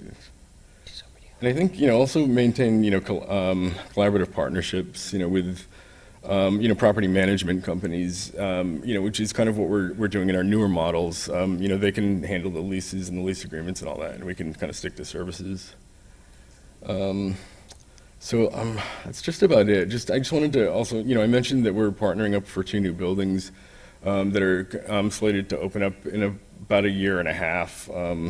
And that'll be 35 units of housing for persons with disabilities, so we're pretty excited about that. So there's going to be one at Page and Masonic, and there's also one at 206th Street that used to be that building that had all the furniture hanging off of it. It's gone. The furniture was actually, people, it sort of held up the project a little bit because, people really liked the furniture, and I liked it too, but it actually was like rotted and full of, rat droppings and really gross if you got up close to it. So, anyways, so that's all I have. So, thanks.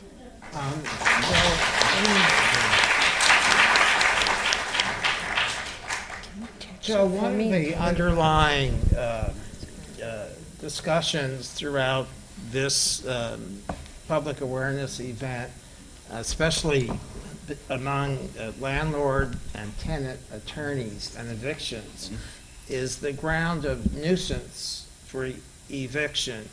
And you and I spoke briefly at the beginning of this about whether it's in supportive housing, whether it's a residential program for people with severe mental illness, whether it's the psychosis or schizoaffective disorder, combinations of mood disorders and psychosis or personality disorder, there always seems to be, and even with no disorder, altercations. I mean, human beings and like other species fight from time to time. And on the one hand, you have an alleged interference for peaceful and quiet enjoyment of the abode, and then you have the accused person, let's say in this instance, with, let's say, a combination of developmental disability and someone on the autism spectrum. And I just wondered if you can comment a little on that as to conflict resolution. There is no residence or apartment where you're going to put a group of people where there's not going to be disagreements or people getting very upset and or actual fighting. Now, the ILS trainers, there may be 24/7 versus the social worker in another kind of mental health placement where there's an MFT in charge. But I just wondered if you can comment a little more on different methods of resolving disputes which rise to the level of maybe someone has to be evicted or kicked out or placed somewhere else or wait online for an opening if there is somewhere else. Sure. Yeah, I mean, I come at it as from a service perspective first. We do a lot of mediation, between tenants and our different buildings. Sometimes we just, as simple as, having house meetings to try to, because we try to have them, work it out as often as possible, as much on their own as they can.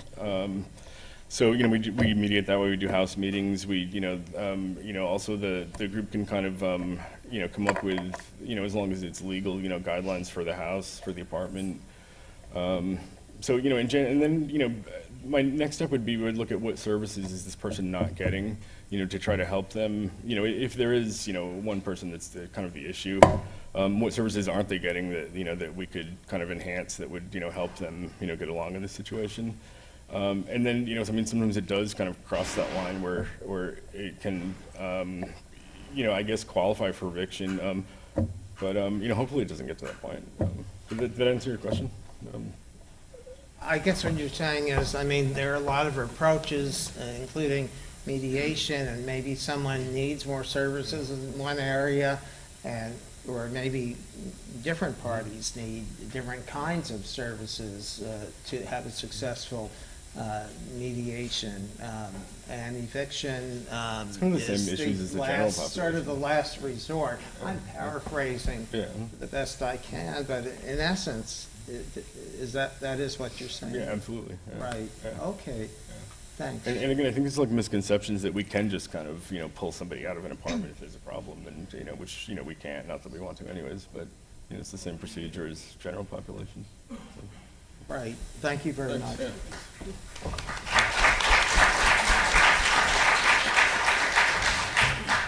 So now we're going to take about a 10-minute break, and Caroline Allegre, our advocacy program manager, is going to perform some music and sing during our break. And if anybody would like to know more about People with Disabilities Foundation, we have some brochures, and you can sign up for our quarterly e-newsletter outside. And as a reminder, if you would like to receive State Bar or Board of Behavioral Sciences continuing education credits for your attendance, please make sure you sign in and provide all needed information. Thank you.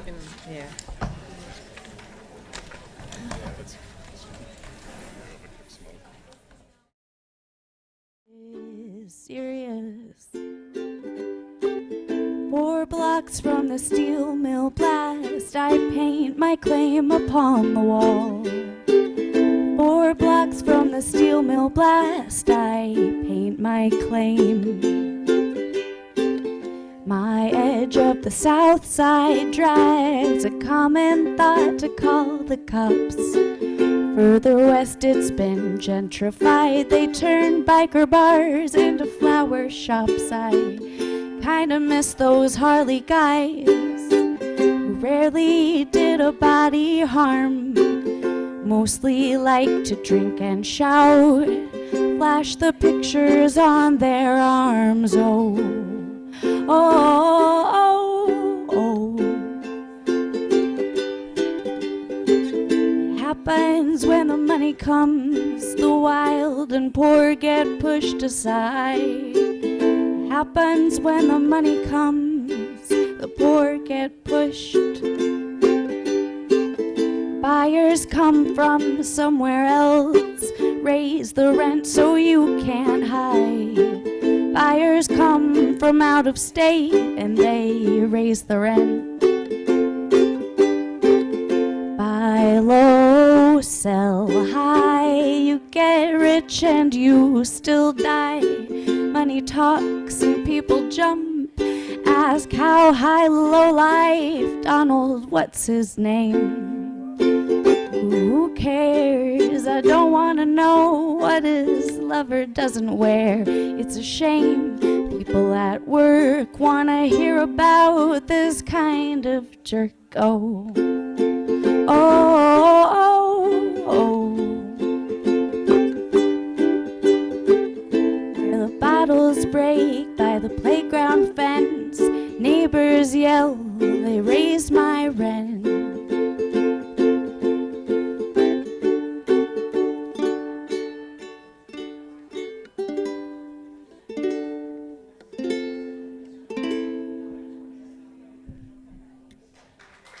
Thanks.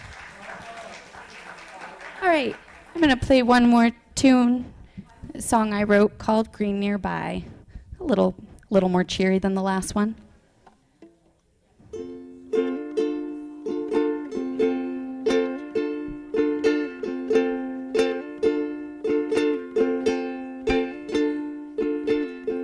Gray skies over me, but there's all this jade blowing in the breeze, so I am alright, all this green nearby.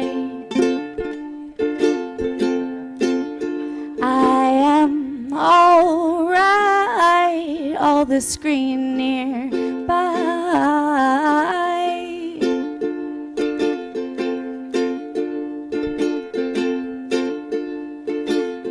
Got no cash to hold me over, so I set my eyes on this 4-leaf clover. I'll be alright, all this green nearby.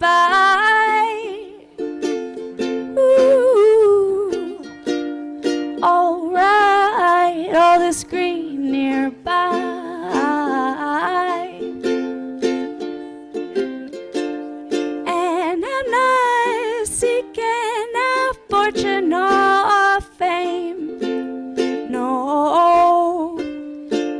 you cannot buy a happy heart. The green that grows beneath the soil of red, earth that gave us all our start. Da da da da. Ooh, ooh. We'll be alright. All this green nearby. Ooh, alright. All this green nearby.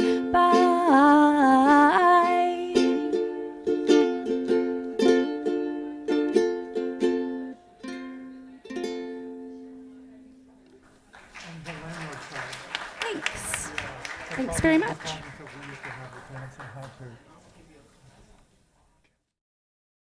I know we had just a very short break, but since we're a little behind schedule, I want to go ahead and get started.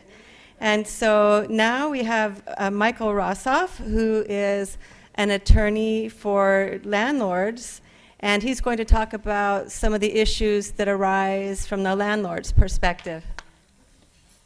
Thank you. First of all, I want to stress that a request for a reasonable accommodation affects time, space, and people. And it affects these three things in bigger ways than most people usually think. Because in terms of time, the responsibility for a landlord to start reasonably accommodating begins at the time that the tenant is first being evaluated for the tenancy. It's not something that just arises after a tenant moves in, but it actually happens before a lease is signed. It also affects space more than we normally think, because it affects just not the apartment the tenant moves into, but it also affects the use of the common areas, and it also affects the possibility of other vacant units in the building that might be offered to the tenant in an accommodation. So landlord has a lot of work to do when it comes to rolling up their sleeves and getting to work on a reasonable accommodation. And it also affects a broader category of people than we normally think of just the landlord. The landlord is not just the owner of the property. The landlord can be anyone who engages in the business of renting housing accommodations under this case of Swan v. Burkett, a 1962 case, 209 Calap 2nd, 685. Our local rent ordinance, Administrative Code Section 37.2H, includes sublessors as the landlords. If you're a tenant of an apartment and you go on vacation for 3 months and rent through Airbnb, you're a landlord, and you can be held responsible for these laws the same way the owner of the property might have been.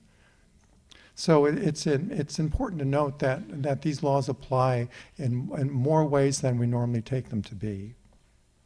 The penalties to a landlord can also be huge if they fail to comply with these rules. I know I'm here with my landlord hat on, but the best help I can give to landlords is to let them know that penalties for not obeying these laws can be up to $1 million. That's extreme, that's a very high amount, and those are in cases where there's maliciousness involved. But still, landlords must take these cases seriously. So when does this duty arise? It arises upon the time that the tenant is being evaluated for an application. But even there we have time, it's a very gray area as to when that happens. Many times tenants think that as soon as they show up for an apartment, say by crashing the gate and getting there 10 minutes early, that they're the first to come, that they're the first to be served. But landlords are advised to have written policies that they apply to each time they rent out their apartments. So their policy may be that they give first preference to the first person who contacts them, which could be somebody that was referred to them by another tenant in the building or by a neighbor. And if it's their policy to take the first contact and then evaluate, then that's their duty to do so. So let's take, for example, the landlord is evaluating the first applicant.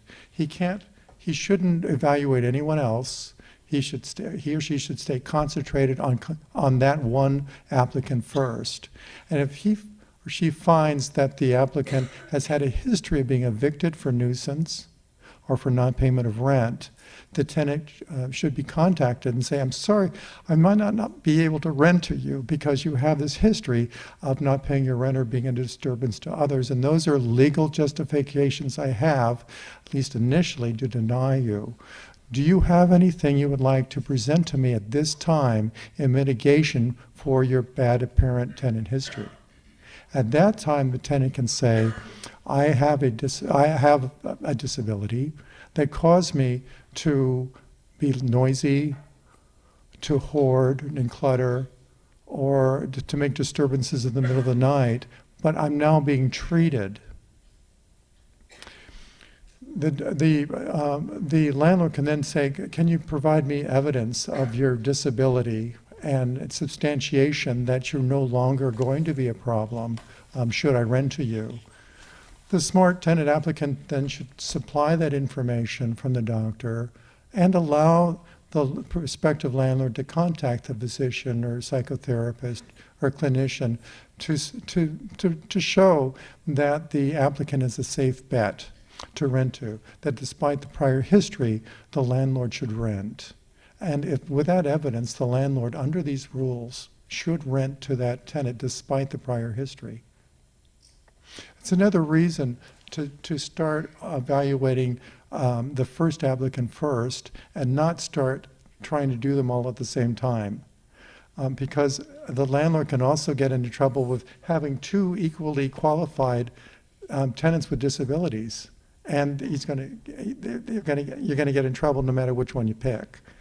Or you may have somebody who needs housing desperately because of a domestic violence situation. And you don't want to get caught on the horns of a dilemma. So go individually, even though you might be under time pressure to rent that apartment. You need to spend the time to properly evaluate these requests for accommodation. So as a tenant, don't think just because you're the first one to show up at that open house that you're going to be given the apartment. If that were the case, then everybody would come an hour early. This evaluating the legitimacy and the applicability of a request for accommodation often goes by the acronym of a dance. And that probably arose because one of the earlier cases years ago, the judge called it a tango. But it does involve at least two different, it involves at least two different parties. And as some of the speakers earlier today stated, it often can involve cadres of people who come to do a fair evaluation to see what can be done with specific disabilities. For example, for animals, at the initial application, do note that animals can include mammals, reptiles, or birds. There are differences between support animals and emotional support animals and service animals that can come into play. Administrative judges have ruled from HUD in favor of emotional support animals despite their lack of training as being reasonable accommodations. Several courts have also ruled that untrained assistant animals are reasonable accommodations. Yet there are cases that have held that an assistant animal, in order to be considered a reasonable accommodation, must be trained. So whether the animal should be trained or not as an emotional support animal is probably a result of each case.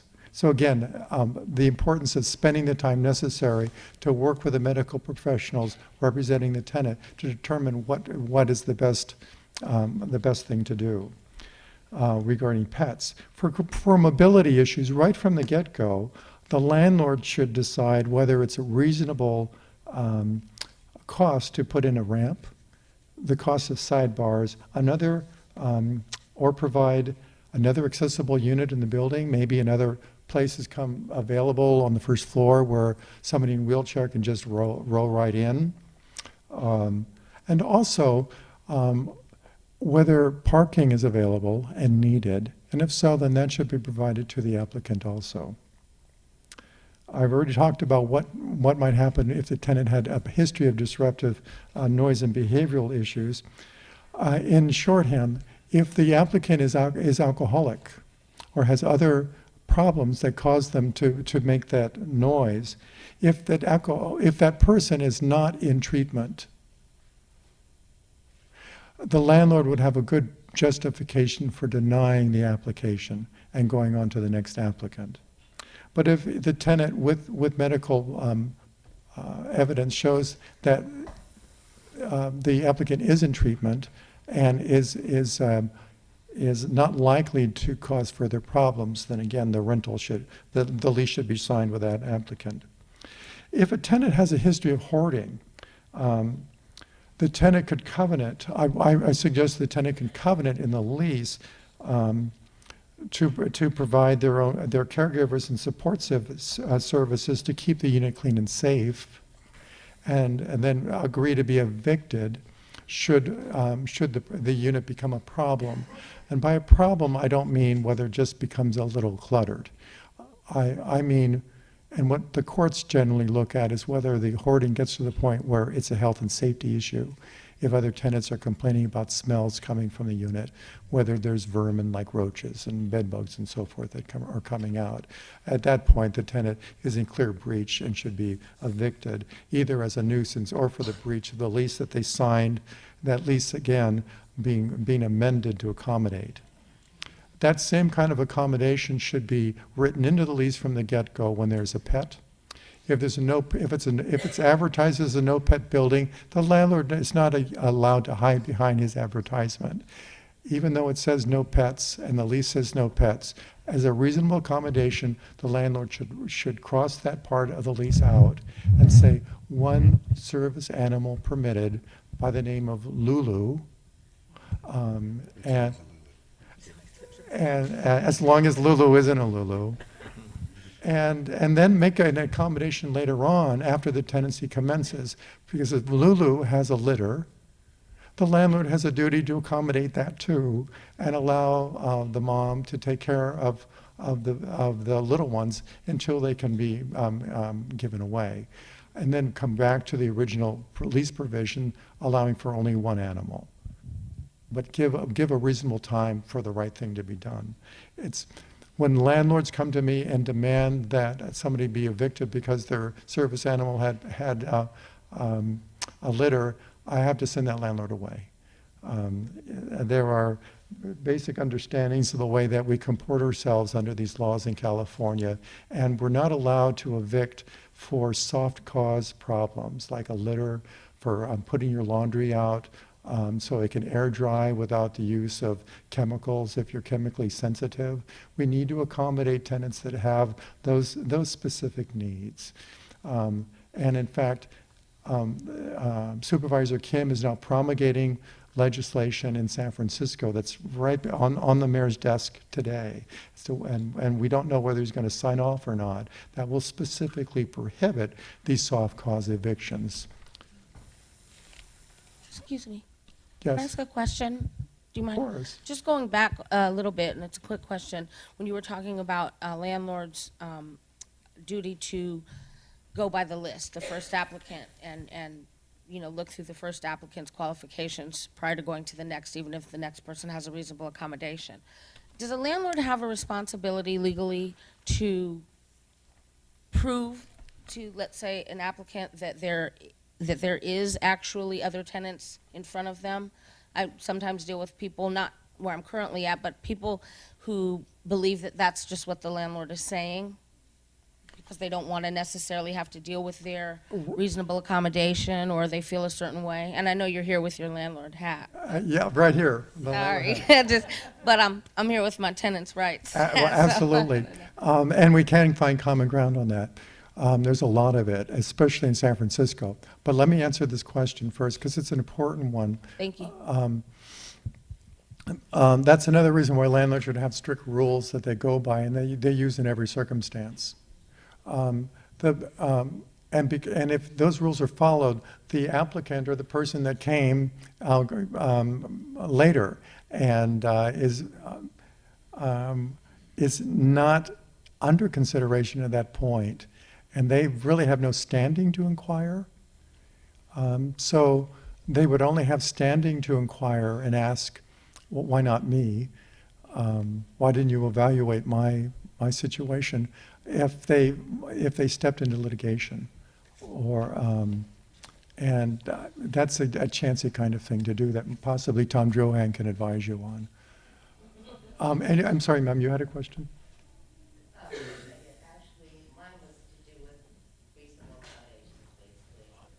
Can't hear you.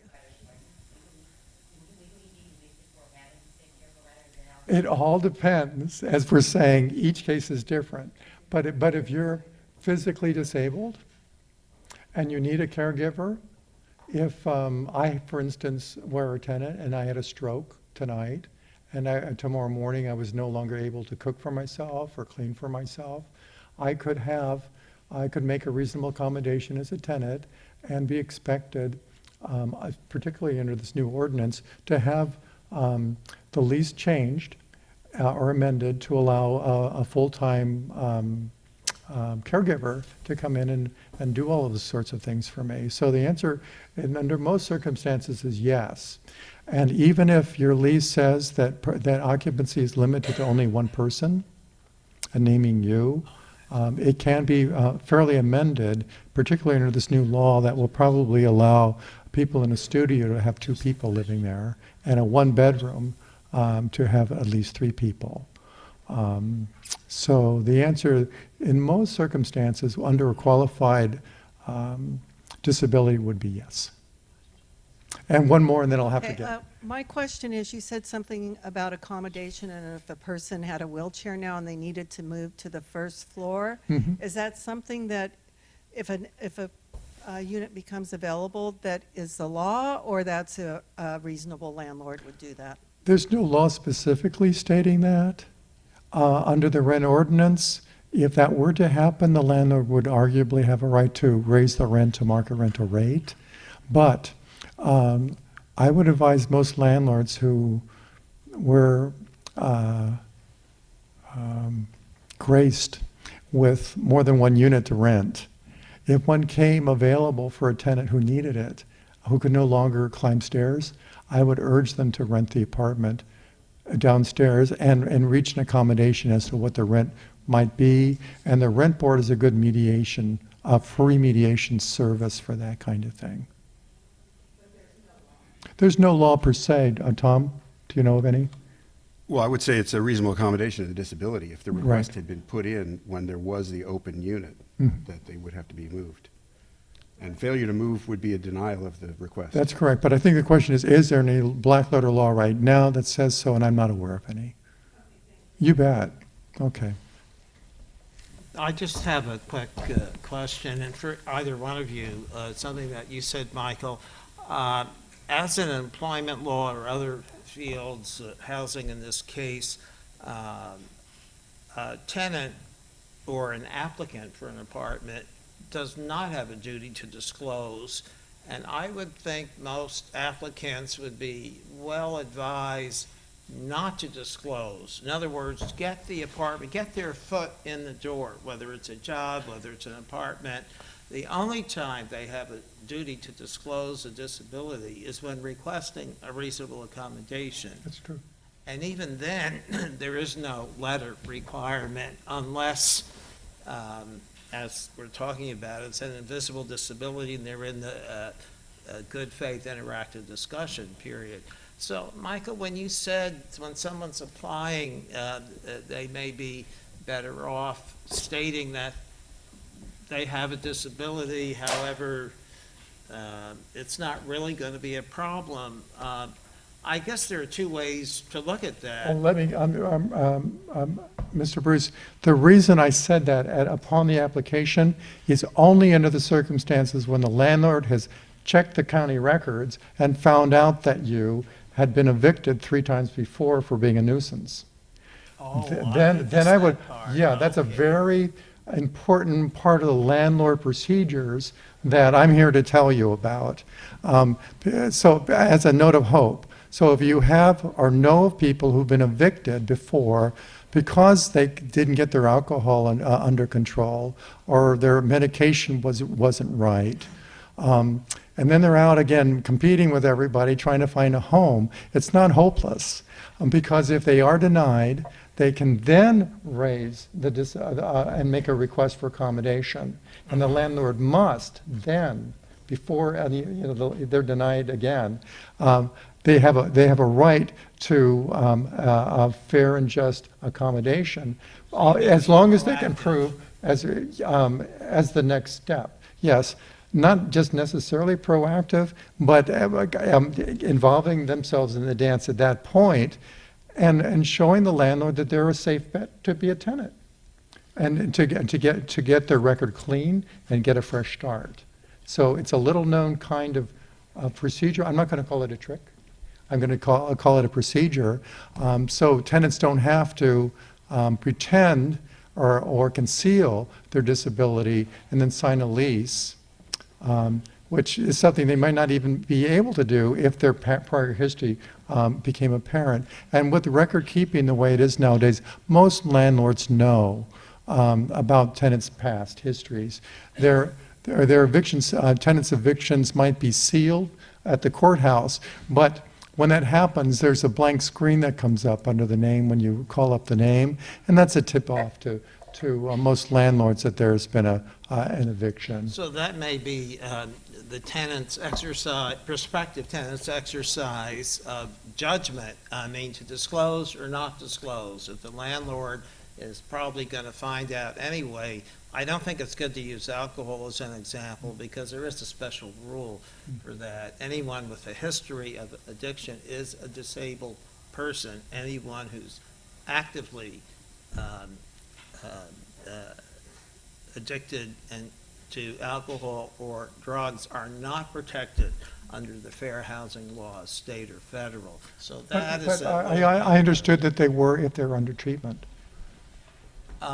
They argue in court about how many months or how much treatment is enough so that they have a history of, but they're not presently actively involved. That works both ways, but certainly if someone, I'm asked to speak into the mic, thanks. If someone, and this is in all areas of law, not just housing, if someone has a history of addiction to drugs and or alcohol, but is not actively addicted, as in currently drinking on binges or taking illegal drugs, they are protected. In other words, it is a disability to have a history of alcohol and or drug addiction. Current involvement in an active addiction means you are not protected. So I just want to mention that because you can't just lump that in with everything else, and that's been the case since 1990 with the ADA, where Congress spelled that out, history of versus active current addiction. So whether or not the landlord wishes to disclose something like that, he or she may be well advised to be aware that one is a protected disability under the anti-discrimination laws, history of, and the other one is not protected. So it's just something that comes up, and they do argue over whether it's active or not. If it's been, the question is, well, how long? Is it 60 days, 6 months, 1 year, or 2 years before there's an agreement? And they fight over that in court, is what happens in those situations. Speaking of which, upon the termination of a tenancy, these issues can arise again. Again, the right for a tenant to assert a reasonable accommodation goes up to and including the last day of their occupancy. So if they're there waiting for the sheriff to evict them, they can raise a request for accommodation at that time. And our local sheriff's department will often accommodate. The landlord technically is responsible for accommodating too, particularly for a new disability that might have arisen. But how does a landlord get to the courthouse with a bona fide eviction case for a tenant for a disabled tenant who's been causing a nuisance? The best way to do that is to prove his case.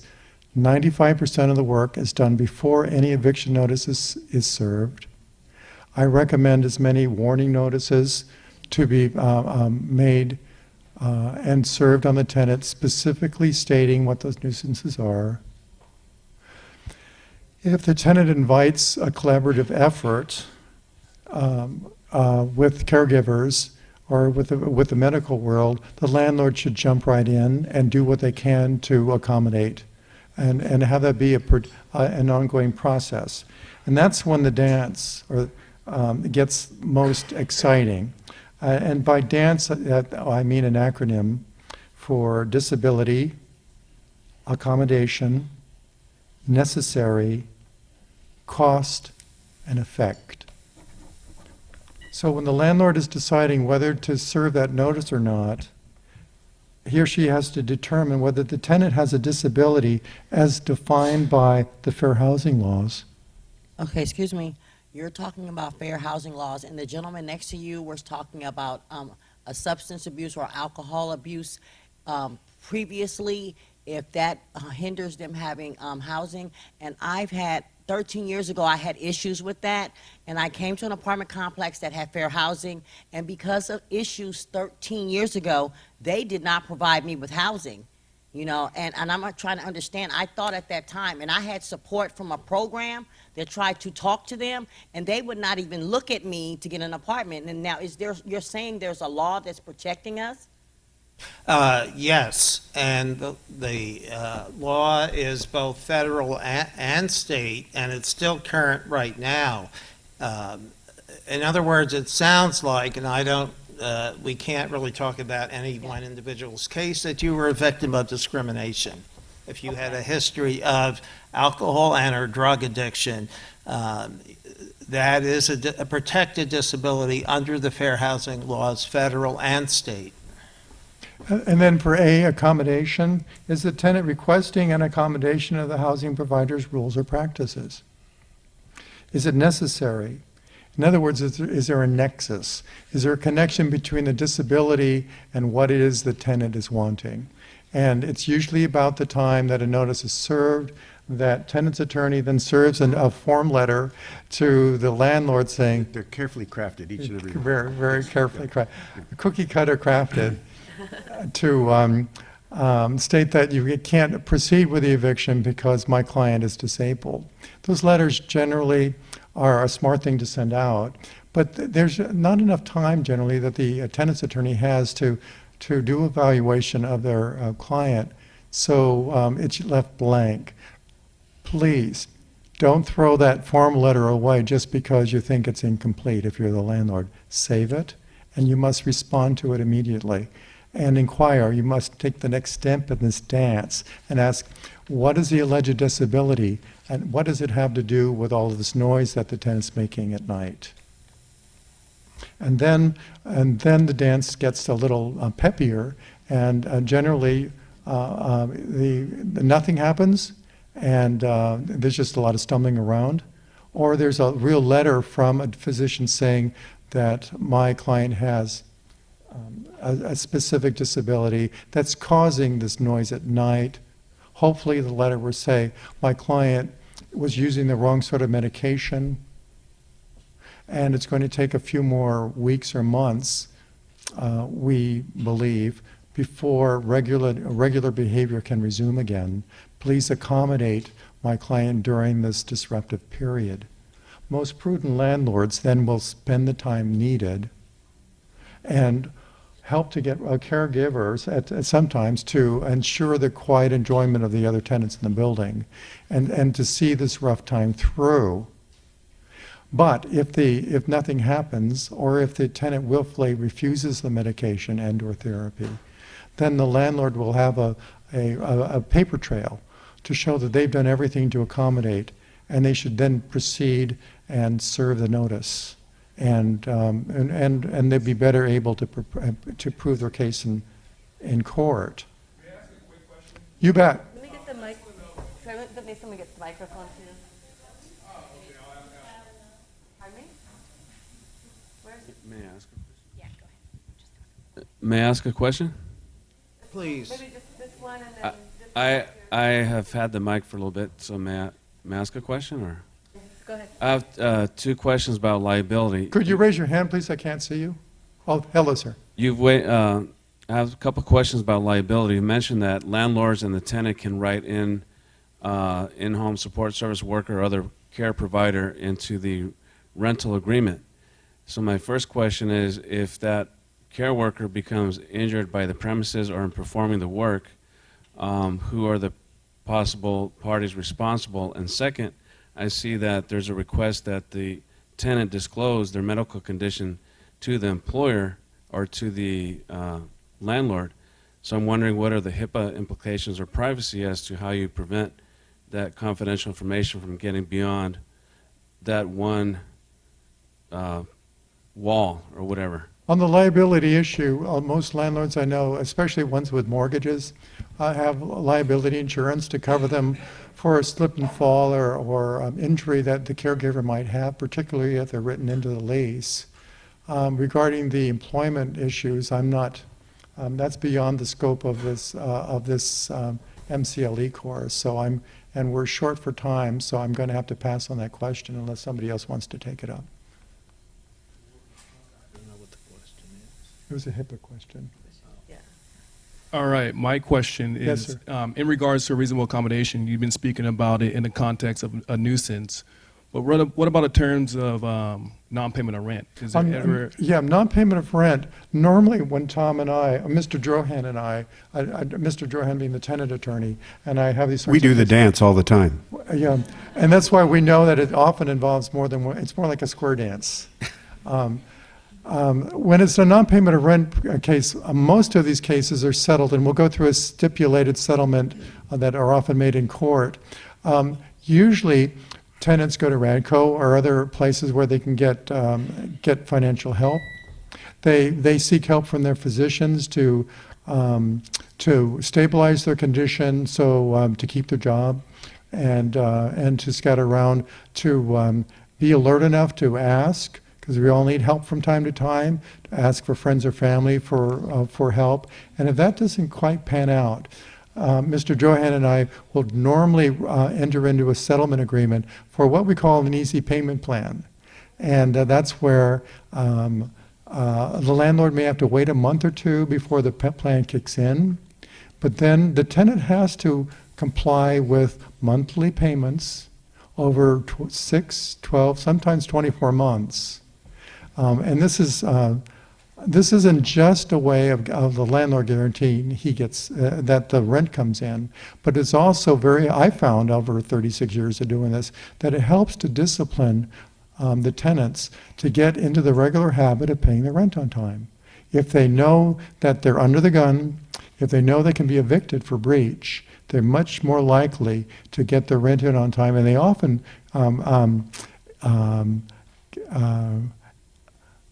get to this point where they pay the rent before the first of the month, and they're no longer a problem. So we've averted an eviction. The tenant learned a habit that we all have to learn and relearn from time to time, and it's win-win when we can successfully get a payment plan. But there are agencies out there to help the tenant get the first down payment, and also counseling to ensure they get on the right track. Yeah, another more procedural response to that would be CCP 1179 allows a tenant who has lost an eviction case to apply for a motion for relief from forfeiture and it's specifically effective in non-payment cases. And the motions are granted when the court determines that to evict the tenant would be an extreme hardship. And so theoretically, the facts that give rise to the disability defense would also give rise to a successful motion for relief from forfeiture. So sometimes you tell the landlord attorney, that's what we're going to file if you don't take our settlement offer, or you get it on file and then you settle the case. And do note that under this law does help landlords get aligned to agree to the payment plan, because they know they can spend $20,000 or $30,000, $50,000 in a case, successfully get a judgment against the tenant for non-payment of rent, and then have it all set aside with a petition for relief of forfeiture. You're next. And can you get it sealed? The question was, how do you get an eviction case unsealed? Is that what you said? Correct. I've never asked for one. I don't know why anybody would want to do that.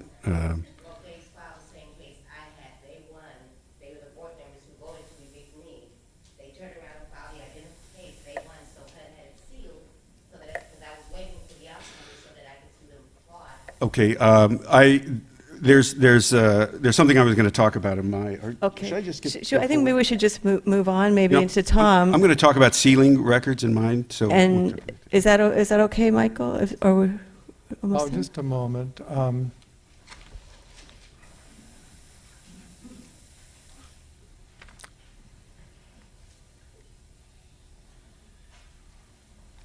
I can defer to you, Mr. Drohan. Well, thank you, Mr. Ossoff. Okay, Yes. so Tom Drohan will talk about eviction protections and this ceiling that we're talking about. Yeah, a lot of what I was planning to address today has already been addressed ably by Mr. Ossoff, and more than ably by Dr. Collins, who I recommend, if anybody's getting evicted in this town, you call her, because she seems to be the best tenant advocate around. But my name is Tom Drohan, and I'm employed at Legal Assistance to the Elderly, which is an agency here in San Francisco, and we provide free legal services to seniors and disabled adults over 18. LAE has been around since the mid-'70s, providing free legal services to San Franciscans. And because of the nature of the way things are going on in San Francisco right now, you may imagine that we receive quite a number of eviction cases. And quite a number of eviction cases where disability would be useful as sort of as a defense. And so I want to talk about the nuts and bolts of how eviction cases work, and then get up to the point where we talk about how we use the disability defenses. And I want to talk a little bit about representing senior and disabled clientele. I talk to a lot of other lawyers who have clients who, email them back 5 minutes after they get something, and they do a lot of communication in ways that are very effective for assisting the client in defending their case. But we have clients who sometimes can't get to our office, sometimes can't talk on the phone. We have a lot of monolingual Spanish, Mandarin, Cantonese clients that need interpreters. And so there's some extra struggles for the attorney who's going to be dealing with a client with disabilities to be able to make sure that they can assist that client to the full scope of their ability, and be able to work with the client through their disability, and make sure that they're communicating effectively with the client, and they're making sure that the client understands and is competent sometimes to make their own decisions. We have seniors sometimes who are in the maybe early stages of dementia, and we have to determine whether or not this is somebody that we can even represent. Do they know what's going on, and can they make their own decisions? So those are some issues that can come up. I want to talk about the basic eviction structure. Evictions happen every Wednesday in San Francisco. The sheriffs go out and they get all the really biggest ones, and they go to somebody's house and they open the door and they move the tenants out on the sidewalk, and then the landlord is there with a locksmith who changes the lock, and the tenant is now on the sidewalk and all their stuff is indoors. And it happens as much as 30 or 40 times every week. It happens to seniors. I've had a 95-year-old client thrown out by the sheriff. It happens to plenty of disabled people in this town. And a lot of people think it can't happen because I'm a senior or I'm disabled. And there are some protections and there are some procedural things that maybe delay it, but it does happen. We handle mostly tenant evictions. We get homeowner evictions, homeowners who have had their places foreclosed. A rare event is when we get somebody being evicted from a nursing home, in which case we call the ombudsman's office, if anybody knows who they are and if that's a situation that you have any familiarity with. But basically what happens is a tenant comes in with a case called an unlawful detainer because the tenant has been served with a notice terminating their tenancy. That notice has expired and the landlord is claiming that the tenant is unlawfully detaining in the property and has given the tenant this special kind of lawsuit that in California means that the tenant has only 5 days to respond to the lawsuit. Every other kind of lawsuit, you get 30 days to respond. In unlawful detainers, eviction lawsuits, the tenant only gets 5 days to respond. And also the trial comes very quickly, sometimes only 20 days after the tenant files their answer. So the time frame is very compressed. It's not these months and months and year-long cases that you hear about. So it's very important that the tenant respond immediately when they get the summons and complaint, which is what starts the lawsuit. I'm also very happy to be connected with another organization here in San Francisco, the Eviction Defense Collaborative. They're at 995 Market Street on the corner of 6th and Market, at least for the next, I don't know how many months, but before they move. It's an organization where when you're served with a summons and complaint, you can take your paperwork in and they have experts there that know how to write the responses. Because if you don't get your response into court within 5 days, you automatically lose the case. And they can help get the tenant get their response in on time so that the case isn't immediately lost. And they know how to interview tenants and find out where the defenses are and raise those defenses in the answer that gets filed. And then also refer people to other agencies that might be able to represent them full scope. In other words, where the tenant has their own lawyer that goes to court with them. Mostly what the EDC does is give papers for the tenant to take representing themselves, but at least they've got their papers in court and they haven't lost automatically. Now there's 3 kinds of housing basically in San Francisco. We have the rent-controlled housing that we hear a lot about, and those are rental units primarily that are built before 1979. And those are covered under San Francisco rent control, which controls how much the rent can go up each year, and controls what reasons the landlord can choose to evict a tenant. We also have housing that is subsidized housing through various different state, local, and federal types of subsidies. And generally these housings also have leases that require that the landlord have a just cause, in other words, have a reason to evict. And then more and more, as we see all this building going up around San Francisco, we have brand new housing that is exempt from the rent ordinance and is just going to be covered under California state law. And under California state law, if you're not protected by the rent ordinance or you're not protected by some sort of subsidized tenant rights, the landlord can give you a 30-day notice to move out for no reason at all. If you've been there for more than a year, it has to be a 60-day notice. If you have a lease, he has to wait till the lease is over, but at the end of the lease, he can say, your lease is up, get out. Rent control protects tenants from these types of evictions, but as we're seeing, there's more and more housing in San Francisco that is not rent controlled because it's being built right now. I think the folks from the Department of Fair Employment and Housing went over the different laws. There's the Rehabilitation Act, is the federal law that provides rights to disabled. There is the Americans with Disabilities Act. There's the Federal Fair Housing Amendments Act. Those are all federal laws that provide disability rights. There's the Fair Employment and Housing Act in California, and also the UNRRA Act in California, which incorporates the Americans with Disabilities Act into it. So there's a lot of stuff stacked on the table as far as law that supports the rights of disabled tenants. I just do want to interject, Michael. when a tenant is asking for requesting a reasonable accommodation and sort of a modification to the unit, if the tenant's willing to pay for it themselves, that the landlord has to accept it. I would say so. Yes, so if it's a prohibitive cost, but the tenant is going to pay for it and then remove it when they leave, such as a stair-evader type of thing. When we say a prohibitive cost, we normally mean that The landlord's usually made can't afford it $50. and the tenant can't afford it. Yeah. Some of the things, for instance, we have a case now where we're going to be putting in an assistive stair-evader kind of thing, and there's funding from an agency that'll provide that for the tenant. I don't know anyone that, any landlord would say no to that. I'll tell you who he is later. All right. Yeah. It's good to know So these things. the first step for the tenant who wants to assert disability as a defense is to write the letter of reasonable accommodation. And so the dance begins. And I would have Dr. Collins write mine if I were you. But we try and write, as somebody brought up, a question about the nexus. It's very important that the letter requesting a reasonable accommodation state clearly what the disability is and why, and what the accommodation that is requested, and why the disability and the accommodation requested have some sort of a nexus, and why that makes sense for the landlord to grant it. We recently had a trial last month where the judge threw out the reasonable accommodation letter and said the letter was not reasonable. The reasonable accommodation letter said, "I'm disabled, please talk to me about about dismissing the case."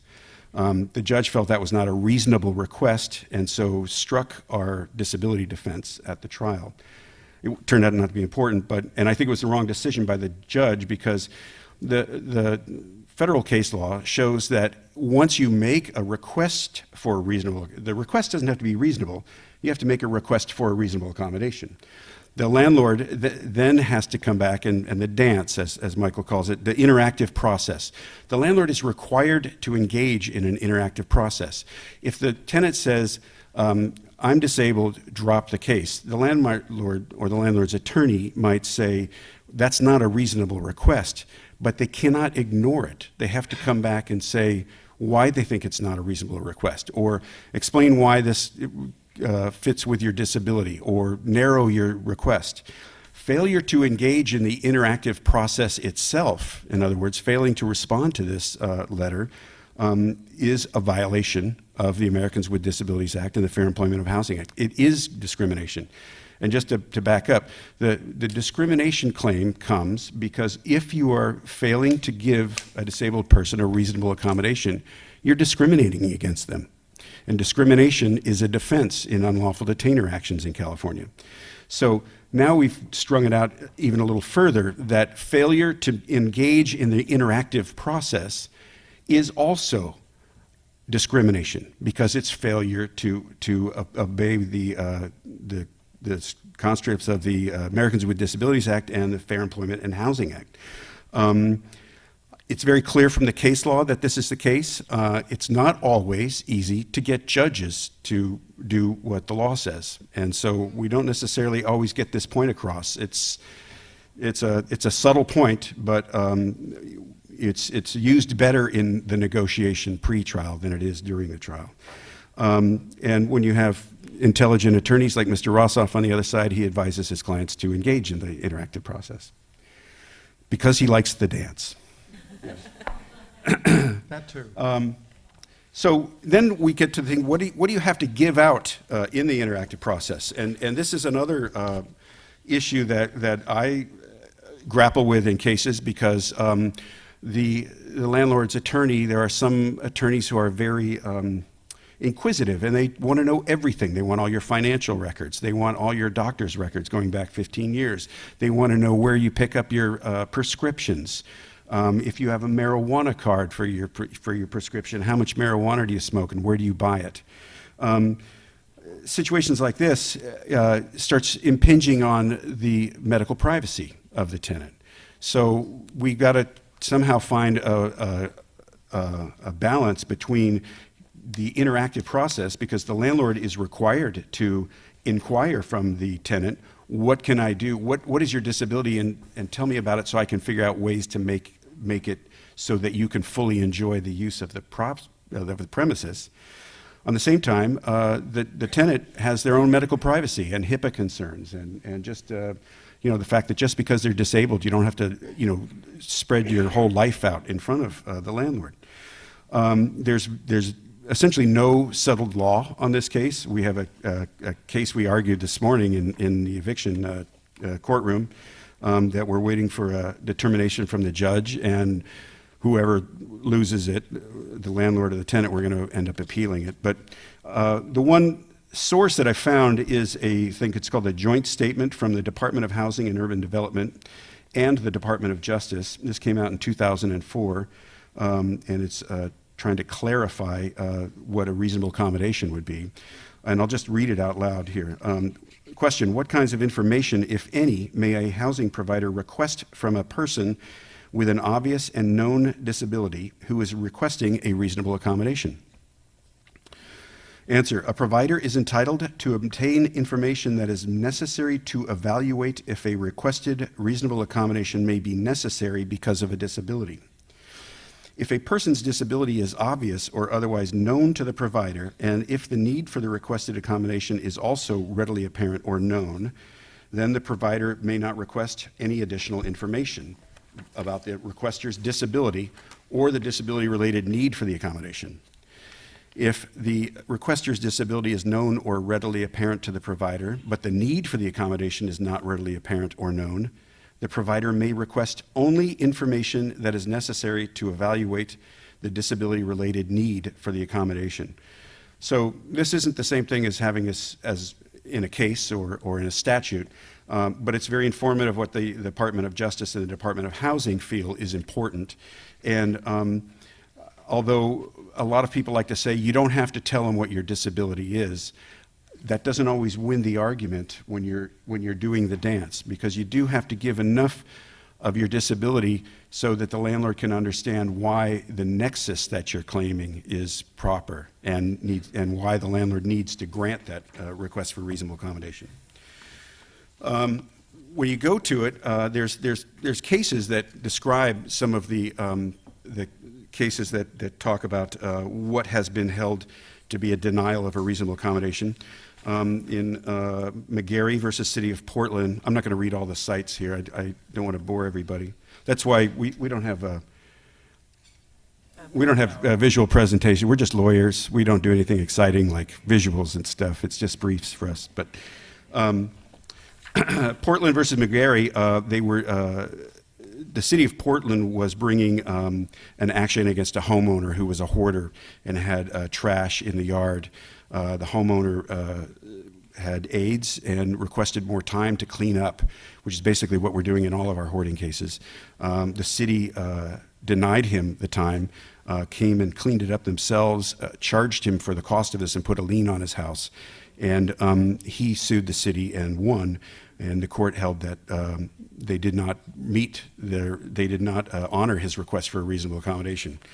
Some other cases that we see in the housing context, the Sugar Mills case was a tenant who was threatening other tenants, other neighbors with violence, hadn't actually done anything, and he was evicted, turned around and sued because he claimed that the landlord did not give him a reasonable accommodation of his mental disability, and that he wasn't going to hurt anybody, and that the landlord should have taken some steps.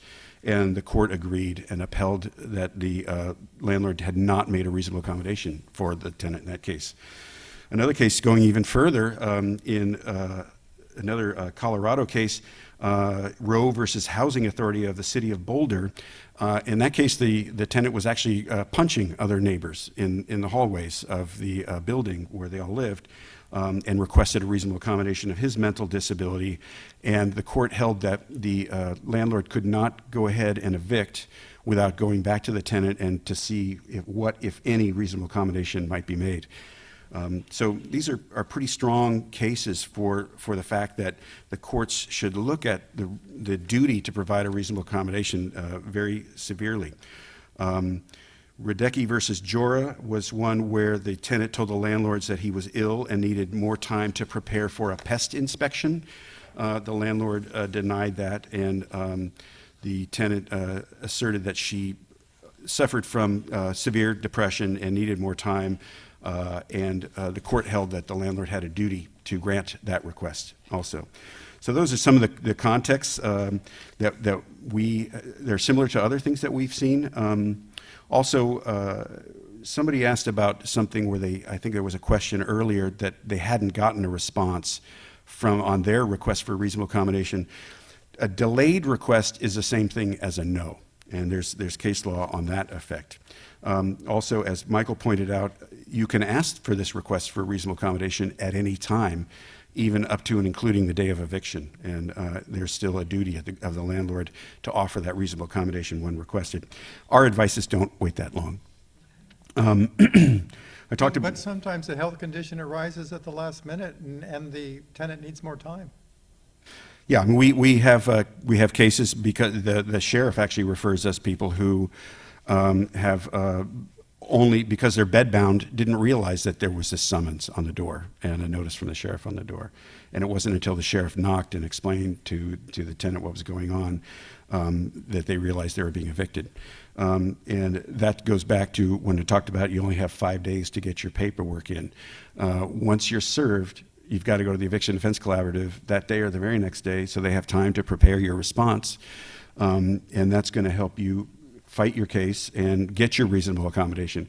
It's very difficult to fight these cases when you've already lost and you've got a judgment against you, and there's a sheriff notice, and he's coming next Wednesday, and you want to make sure that you get your papers in on time. And in which case, if that's happening to you or anyone you know, go to EDC. They'll be in there Tuesday morning to get a stay of the eviction that would otherwise be happening the following day. Then they can make a motion to set aside the judgment and give you a fresh start on defending that lawsuit. So a couple of, yes.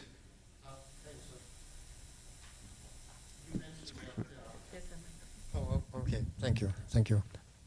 How much time is granted to the landlord? Let's say I put in a request for reasonable accommodation.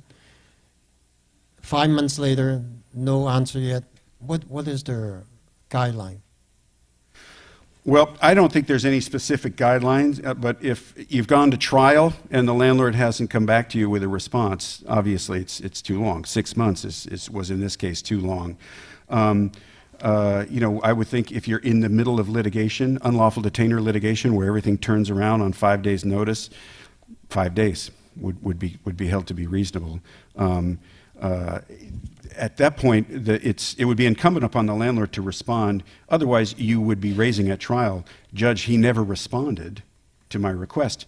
Lack of a response is a no. It's a denial of my request. So at this point, he's on record as denying my request. So it really behooves the landlord, and landlord's counsel probably tells them this, to get back in a timely manner. But each case is different. If the tenant had given 5 bogus requests for accommodation in the past, and at trial or during trial he lays out another one, then the landlord would be able to explain to a jury, I didn't respond because there would have been no point to it. And then the jury could decide whether the request was reasonable or not. But generally, the laws that Mr. Johan is stating apply. There are circumstances where a landlord might win, but I wouldn't chance it. I would advise the landlord to give another response in the same manner as before and not take the chance. Thank you. Just a few more instances. Some of these have been discussed. Waiving the no pets rule because somebody needs a service animal. Clearly a request for reasonable accommodation. In the hoarding cases, as many as 8 to 10% of seniors suffer from the hoarding disorder. And we used to have to fight these cases pretty hard with the other side. But these days, now most landlords and landlord's attorney are aware of this as a disability, consider it a disability, and offer extra time to clean out. Sometimes a hoarding client wants to say, well, as a reasonable accommodation to my disability, can I just keep all the stuff? And the answer is no, you can't. But you do get more time to clean out. And we've had 6 months stipulations where Every month we go in for an inspection, and the first month is the hallway, and the second month is the bathroom, and the third month is the bedroom, and there's been some very reasonable accommodations made by landlords on these cases. And in those cases, the landlord gets in most trouble with the city, who doesn't want to get involved with the eviction. They just want the job done. So the landlord can often be in quite a dare dance with other governmental agencies. And we hope at that time that the Tenants Council can help out. And sometimes they do. Some attorneys will actually go out to their clients' apartments and help clean themselves. I have a question. Yes. I have a question. Yes.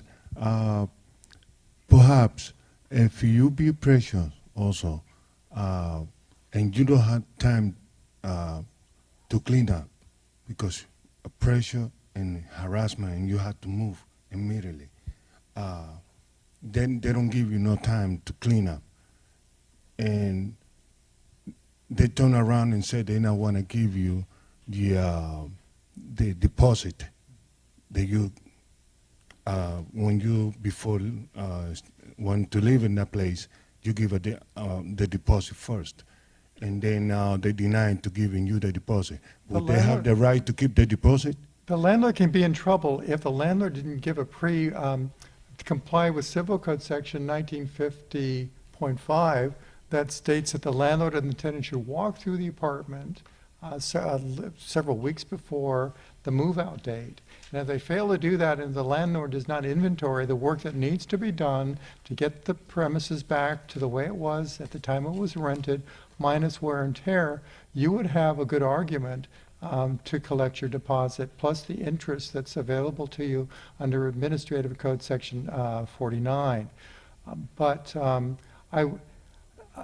It's a tough argument in small claims court to state that you knew you were being evicted, for example, and didn't have the time to clean up. But each case is different. But I would certainly start with the law, start with your rights under 1950.5, because most landlords facing eviction don't bother to give notice, and that can give an edge to you as a tenant. I never got an eviction in the first place because I always pay the rent on time. The case is they wanted to get somebody in so they can rent the room for more cost. Yeah, I would go to small claims court, and you probably get your deposit back. Okay. Yeah, they do a lot of those cases in small claims court. That's the best venue for that. Yeah. Thank you. There's another question, real quickly. This person has been waiting for a while. Okay.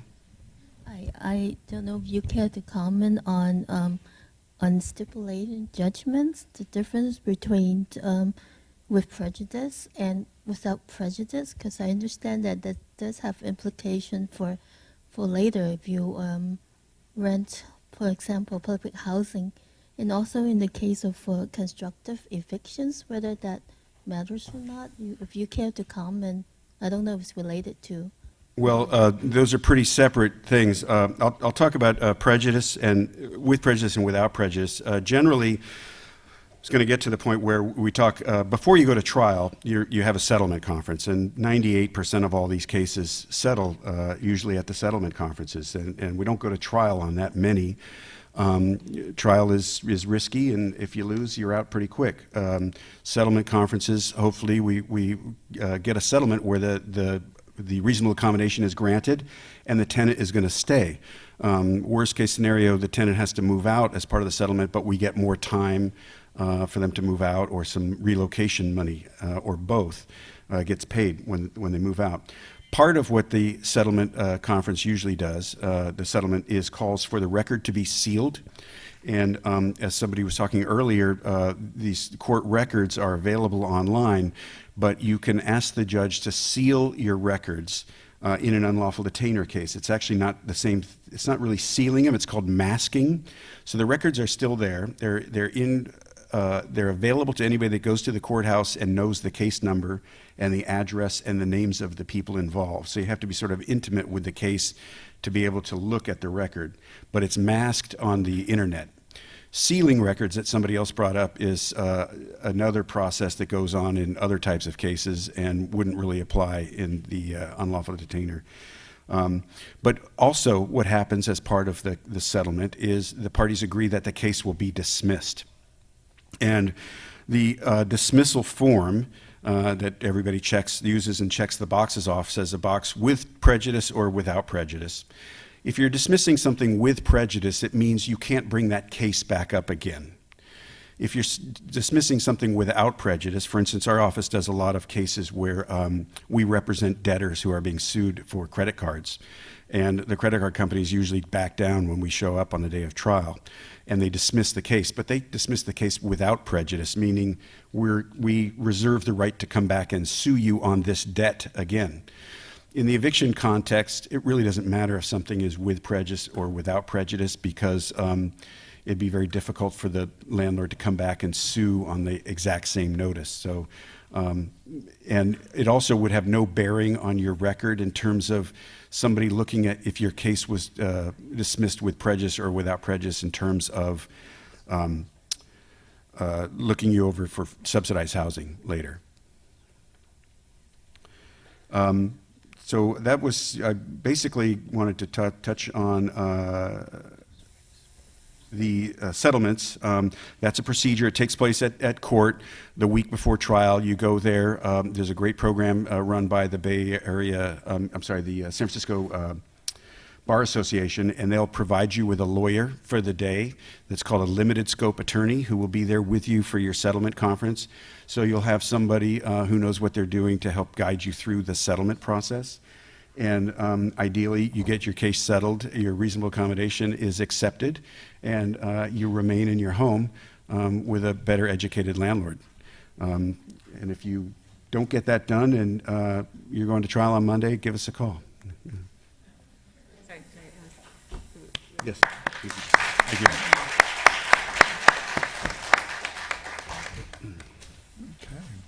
So now we've got a couple of people who are going to talk, who are tenants or relatives of tenants, who are going to talk about their experience. First, we have Alan Zeltzer. Do you want to go ahead? Oh, hi. My name is Alan Zeltzer, and I'm a tenant in a co-op here in San Francisco. I've been in first of all, I should let you know I suffer from, I had a blunt head injury from violence, and so I suffer from PTSD as well as seizure disorder, and even prior to that I had Crohn's disease. So I'm more disabled than I appear, but that's what led me into public housing. As a result of the violence, I ended up in a psychiatric facility, and through that, in San Francisco, they have housing programs which are run by co-ops, which they can basically, after you go to a treatment facility for a while, which you can also use that housing facility, which is basically these programs which are run by basically three nonprofits in San Francisco. And I've been in public housing, or this type of housing, since 2006. Or, yeah, 2009, excuse me. And what's important, one of the things important reason why I'm here is, first of all, I'd like to call, just myself, I would like to say that there has to be massive public housing expenditure for disabled people in this country. And also, there must be massive public funding for disabilities in this country, particularly mental disabilities, because we can see the problem of uncared, untreated disabilities, especially psychiatric disabilities, manifesting sometimes in a very, very serious way, hurting other people in the community. So, I mean, the only way around this kind of situation is to provide more funds for these programs, and that's something I'd like to just point out. In this housing in particular, I have experienced 2 incidents of serious violence from other tenants. And in the first instance, I went to the court along with a roommate and sought a temporary restraining order, and then got an order. And then in the last incident, there was an individual living there who was violent and as well as using drugs, who after long discussions with the co-op, they eventually committed violence, and then I needed help from the victims program in San Francisco in order to proceed, basically, with living. In these two incidents, I actually, basically, my roommates and myself had to act on our own. I mean, the problem in what I'm looking at in terms of this type of housing is that you have caseworkers that are assigned to these housing, this program into the housing units. But these caseworkers have only limited power. I mean, they don't really have, in terms of the way this housing is run, the power really is with the property management in these units. And I think this is a very problematic, because I think people living in the housing see situations, they bring it to the awareness of the people in the program, the caseworkers, and then the caseworkers can only go so far in acting upon it, unless it's extreme seriousness, you know, a serious violent incident where the police are involved and things like that, and then they can act. I think this is not well, in my situation, what happened in the first two incidents, these two roommates were removed who were problematic. And in the current situation I live in, we had a roommate that moved in 3 years ago who began stealing from us and the other roommates, as well as being physically confrontational. During this time, we sought help from the co-op, and really, because of the way the co-op is set up and the caseworker has only so much power, they can only make suggestions, basically. They really can't do too much to really take care of the problem, I believe. So the main thing that I've seen happen in my situation and with other people is many times, like in the person that was prior to the person the current situation, the person was allowed to move on into housing again and did the same thing. So, I mean, in looking at these situations, what happened in the current situation, even though we attempted to deal with the caseworker, with this person who was stealing from us and being violent, and also as well as using drugs in the house, there was no. In my particular case, I think I'm looked at as a whistleblower because I've raised these issues. I've gone above and beyond the co-op itself to the state court in order to get help. And I think that it's problematic with the people that run the co-op, because they feel you're going above them, basically. Excuse But me, I think Alan, 1 second.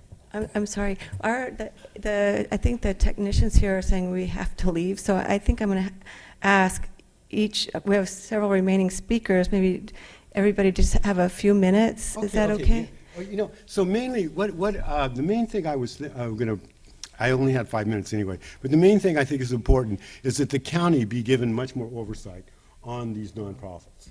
And that basically they have to, like my caseworker and other caseworkers are well aware of some of these problems as they develop and have really no say. Have you spoken to Bevan Duffy about this issue? No, I haven't. I recommend that he works for the mayor's office or for City Hall, and he'd be the best person to key into. Because I think oversight is really important. Specifically regarding your co-op. I think that the caseworkers that work for the county have a really good, idea of what's happening in many of these houses where they're working with, and they can assist. And actually, if they had oversight, Mr. Duffy used to be a supervisor here. He's keyed in. I think he can be of great help to you.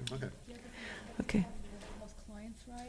So maybe you can talk afterwards about some suggestions. So basically, I mean, I think these programs are very, very important. I think they're very helpful to the disabled community, but I think there has to be oversight and there has to be more funding. Okay, thank you. That's. Thank you. And then we have Aisha Scott, and so I know it's hard to reach the microphone here. Is that Hello. So since we don't have a lot of time, I was going to talk to you about how I obtained housing and what challenges I had with my disabilities and how to maintain it. So basically, what I'd like to say is I actually have programs. There are nonprofit organizations that are out there to help you. I happen to be one of the lucky ones, and I went to a program called Bonita House, and it helped me to get my challenges and my disabilities stabilized. And once I got stabilized, they helped me to get into boarding cares, where I was able to get on lists, housing lists, where I could get subsidized housing. This housing was 30% of your income. I went through a program called East Bay Community Recovery Project, and they actually paid the majority of my rent, and I paid 30% of my income. But eventually I graduated, and the apartment that I was in, I had paid the deposit, and the landlord did not want to give me back my money. He had me sign papers saying that I had an inspection before I left, which he didn't, and he was trying to charge me not only to keep my deposit, but funds $200 and something over, and I didn't have the money, so I was very worried. But what I did was I went to legal aid, and I got someone to write up paperwork, and they helped me write a letter and send it to him. And even though he was still trying to charge me, she showed him that there were things that were not legal that he did, and I was able to keep my deposit. Right now, I have learned, because it's hard to keep housing when you have a disability, I've learned that I had to set up like what I call a RAP plan in case I'm hospitalized.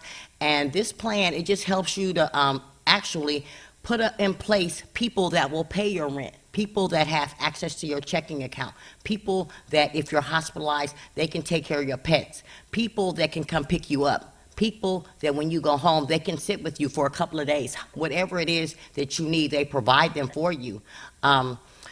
Right now, I'm pretty stabilized, and I do have very good housing. I was able to get a subsidy of $634 a month, so that does help, especially since I'm on SSI. For me, the main thing that keeps me stable is being able to do things in the community. And I'm actually going to college, and I got places like the Department of Rehabilitation to help me pay some of my bills. They pay for me to go to school. They pay for my internet, you know, and it's just different things in the community. There's something everywhere. There are community resources everywhere that will help you. And sometimes I learned these resources through word of mouth. I didn't know about a lot of this stuff, but I get out into the community. You know, I get on the bus. I'm in a program. I talk to a case manager, and they let me know what type of resources are out there. You know, and we just have to, I had to learn to look for resources. I learned because the program discharged me. And what was I supposed to do after they discharged me? I needed help with furniture, household supplies. I had none of that. Okay, I had none of that, but I had to learn to get that and obtain it. Thank you. Thank you.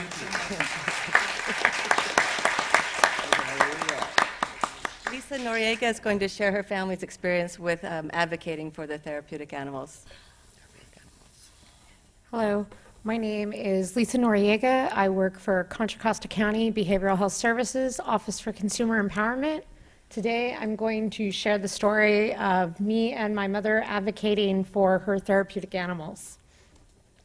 So this is my mother. My mother's name is Gail. She was too shy to come today, but she was eager for me to share her story. In 2008, my mother suffered a traumatic brain injury when she accidentally slipped off a curb.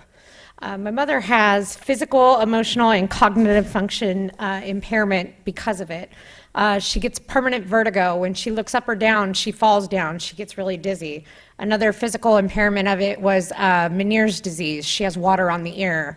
And with her high blood pressure, when the water on the ear begins to thump, she starts to panic. She's developed anxiety, panic attacks, and depression due to the TBI. She lost cognitive functions, such as she's impulsive now. She'll spend all of her money and then not realize that she still has bills to pay. Or she'll start cooking dinner and walk away and forget, and it starts burning, and she panics. Because of her loss of linear thought patterns, my family and I sat down with her and discussed the idea of possibly relinquishing power of attorney. After some discussion, my mother agreed. My mother is not conserved. She handed it over willingly. So let's talk about the first therapeutic animal we had. This is Yoda. Yoda is deemed a therapeutic animal because he helps with my mother's actual physical impairments. When my mother is high blood pressure, she pets the cat and it lowers her blood pressure. It combats loneliness and it provides a sense of calm. Also, when my mother cooks, he jumps up on the counter and reminds her that she's cooking. So the first incident with the landlord, there were new rules set in place that had nothing to do with my mother's animal. It had everything to do with people living in small apartments with large breeds. But it had to be full scope across the whole board. So we discussed with the landlord the fact that my mother needed her cat. They kept threatening eviction. They left multiple letters on the door, even though we had already told them this is a therapeutic animal. We did not have a note to provide at the moment, though. So there were a lot of surprise inspections, which led to my mother's emotional outbursts and bouts of depression. My mother would wander around the house and have anxiety and panic attacks because she would look around thinking, do I keep my house or do I keep my cat? And this went on and on and on until we were able to get to the doctor. I was able to put the landlord off long enough so that we never actually got a 30-day notice. So these are some of the legal steps we took. Okay, so luckily I work for mental health. So I researched the MHSA, that's the Mental Health Services Act, about therapeutic animals, what constitutes it, where do I need to get the note from, and the landlord continued leaving 3-day notices on the door. I assured my mother that I was going to take care of it. We went to my mom's primary care doctor and had a discussion about what could we do. The doctor was very understanding and immediately wrote us a note. So initially, the landlord rejected the note, saying my mother was not mentally ill, my mother was physically disabled. So I printed out the MHSA Act and explained that because my mother has bouts of emotional outbursts, she does take medication for anxiety and depression. She does indeed fall under this Service Act. So the note was accepted. At this point, I had an in-depth conversation with the landlord regarding my mother's condition, the fact that I was her power of attorney, and that all the communications regarding concerns should be directed through me, as they confuse and upset my mother, and this affects her well-being. Considering my mother's high blood pressure condition and the fact that the panic attacks can make her blood pressure go even higher, my mother is at a potential risk for stroke. So upsetting my mother could kill my mother, and then I will sue you and own your apartment building. So this was the secondary animal. This one is her companion animal. This is Baby. Baby is listed and registered as a companion animal, which is very different from a therapeutic animal. A companion animal goes everywhere my mother goes. It assists with anxiety in public settings and driving. It promotes her wellness through the playfulness of the animal, and it gives my mother something to focus all of her anxiety on. When she's out in public, she's got to take care of this dog. She's got to be strong for the dog. So it helps her. It overall improves her quality of life. The dog is really yappy and annoying, and my mother loves it to death. To death. She loves it to death. I wish I could have got a picture of it in its little sweater. So we had another incident with the landlord. So the landlord did contact me this time, though. Good landlord. Threatened eviction. I researched laws again because I knew that there were differences between therapeutic animals that are for physical ailments and things that were for actual anxiety. So the landlord came back and said that my mother already had an animal so that he didn't have to meet her reasonable accommodation. So we went back to the primary care doctor, good old Dr. Bird, and we explained what was going on, and Dr. Bird, in his infinite wisdom and compassion, wrote a very, very detailed note describing the differences between Yoda and Baby, and the need that my mother needed for my mother not to isolate and for her quality of life to continue in a semi-independent state. She needed an animal that could go everywhere with her. But she also needed her other animal to keep her blood pressure low and to remind her, hey, your food is burning. So we went back to the landlord, and I provided the landlord with the differences between a therapeutic animal and a companion animal, and the second note was begrudgingly accepted. So in conclusion, advocating for my mother not only saved her housing, I helped educate a landlord on the differences and the things that you can and cannot do when it comes to somebody. Just because you think you know what the impairment is, you're not allowed to make a judgment on that. It's not allowed. It's not legal and it's not fair. Because of everything I walked my mother through, she advocated for about 4 or 5 other disabled tenants, and they got to keep their animals as well. I know, right? And it allowed my mother to keep a beneficial quality of a semi-independent life. My mother lives on her own with her 2 animals, and it makes her feel like even though she gave up her power of attorney, she's still an independent person, and that was really important to making sure that my mother was okay with the way her life has to be at this point. And most importantly, it reaffirmed the trust between my mother and I. My mother no longer questions what I'm doing, how I'm doing it, or why I'm doing it. Everything I do is in my mother's best interest. Thank you. Thank you so much. And so I really want to thank everyone. I have to profusely apologize to Victoria Tedder from the Independent Living Resource Center because she's still to speak, but we have to leave. And so I really apologize. I really thank Victoria. I thank all of our speakers for preparing. And so we will follow up with our, an interview and information from Victoria on low-income housing and have that in our e-newsletter coming up. Thank you everyone for attending. We really appreciate it, and this is the end of the seminar. Thank you.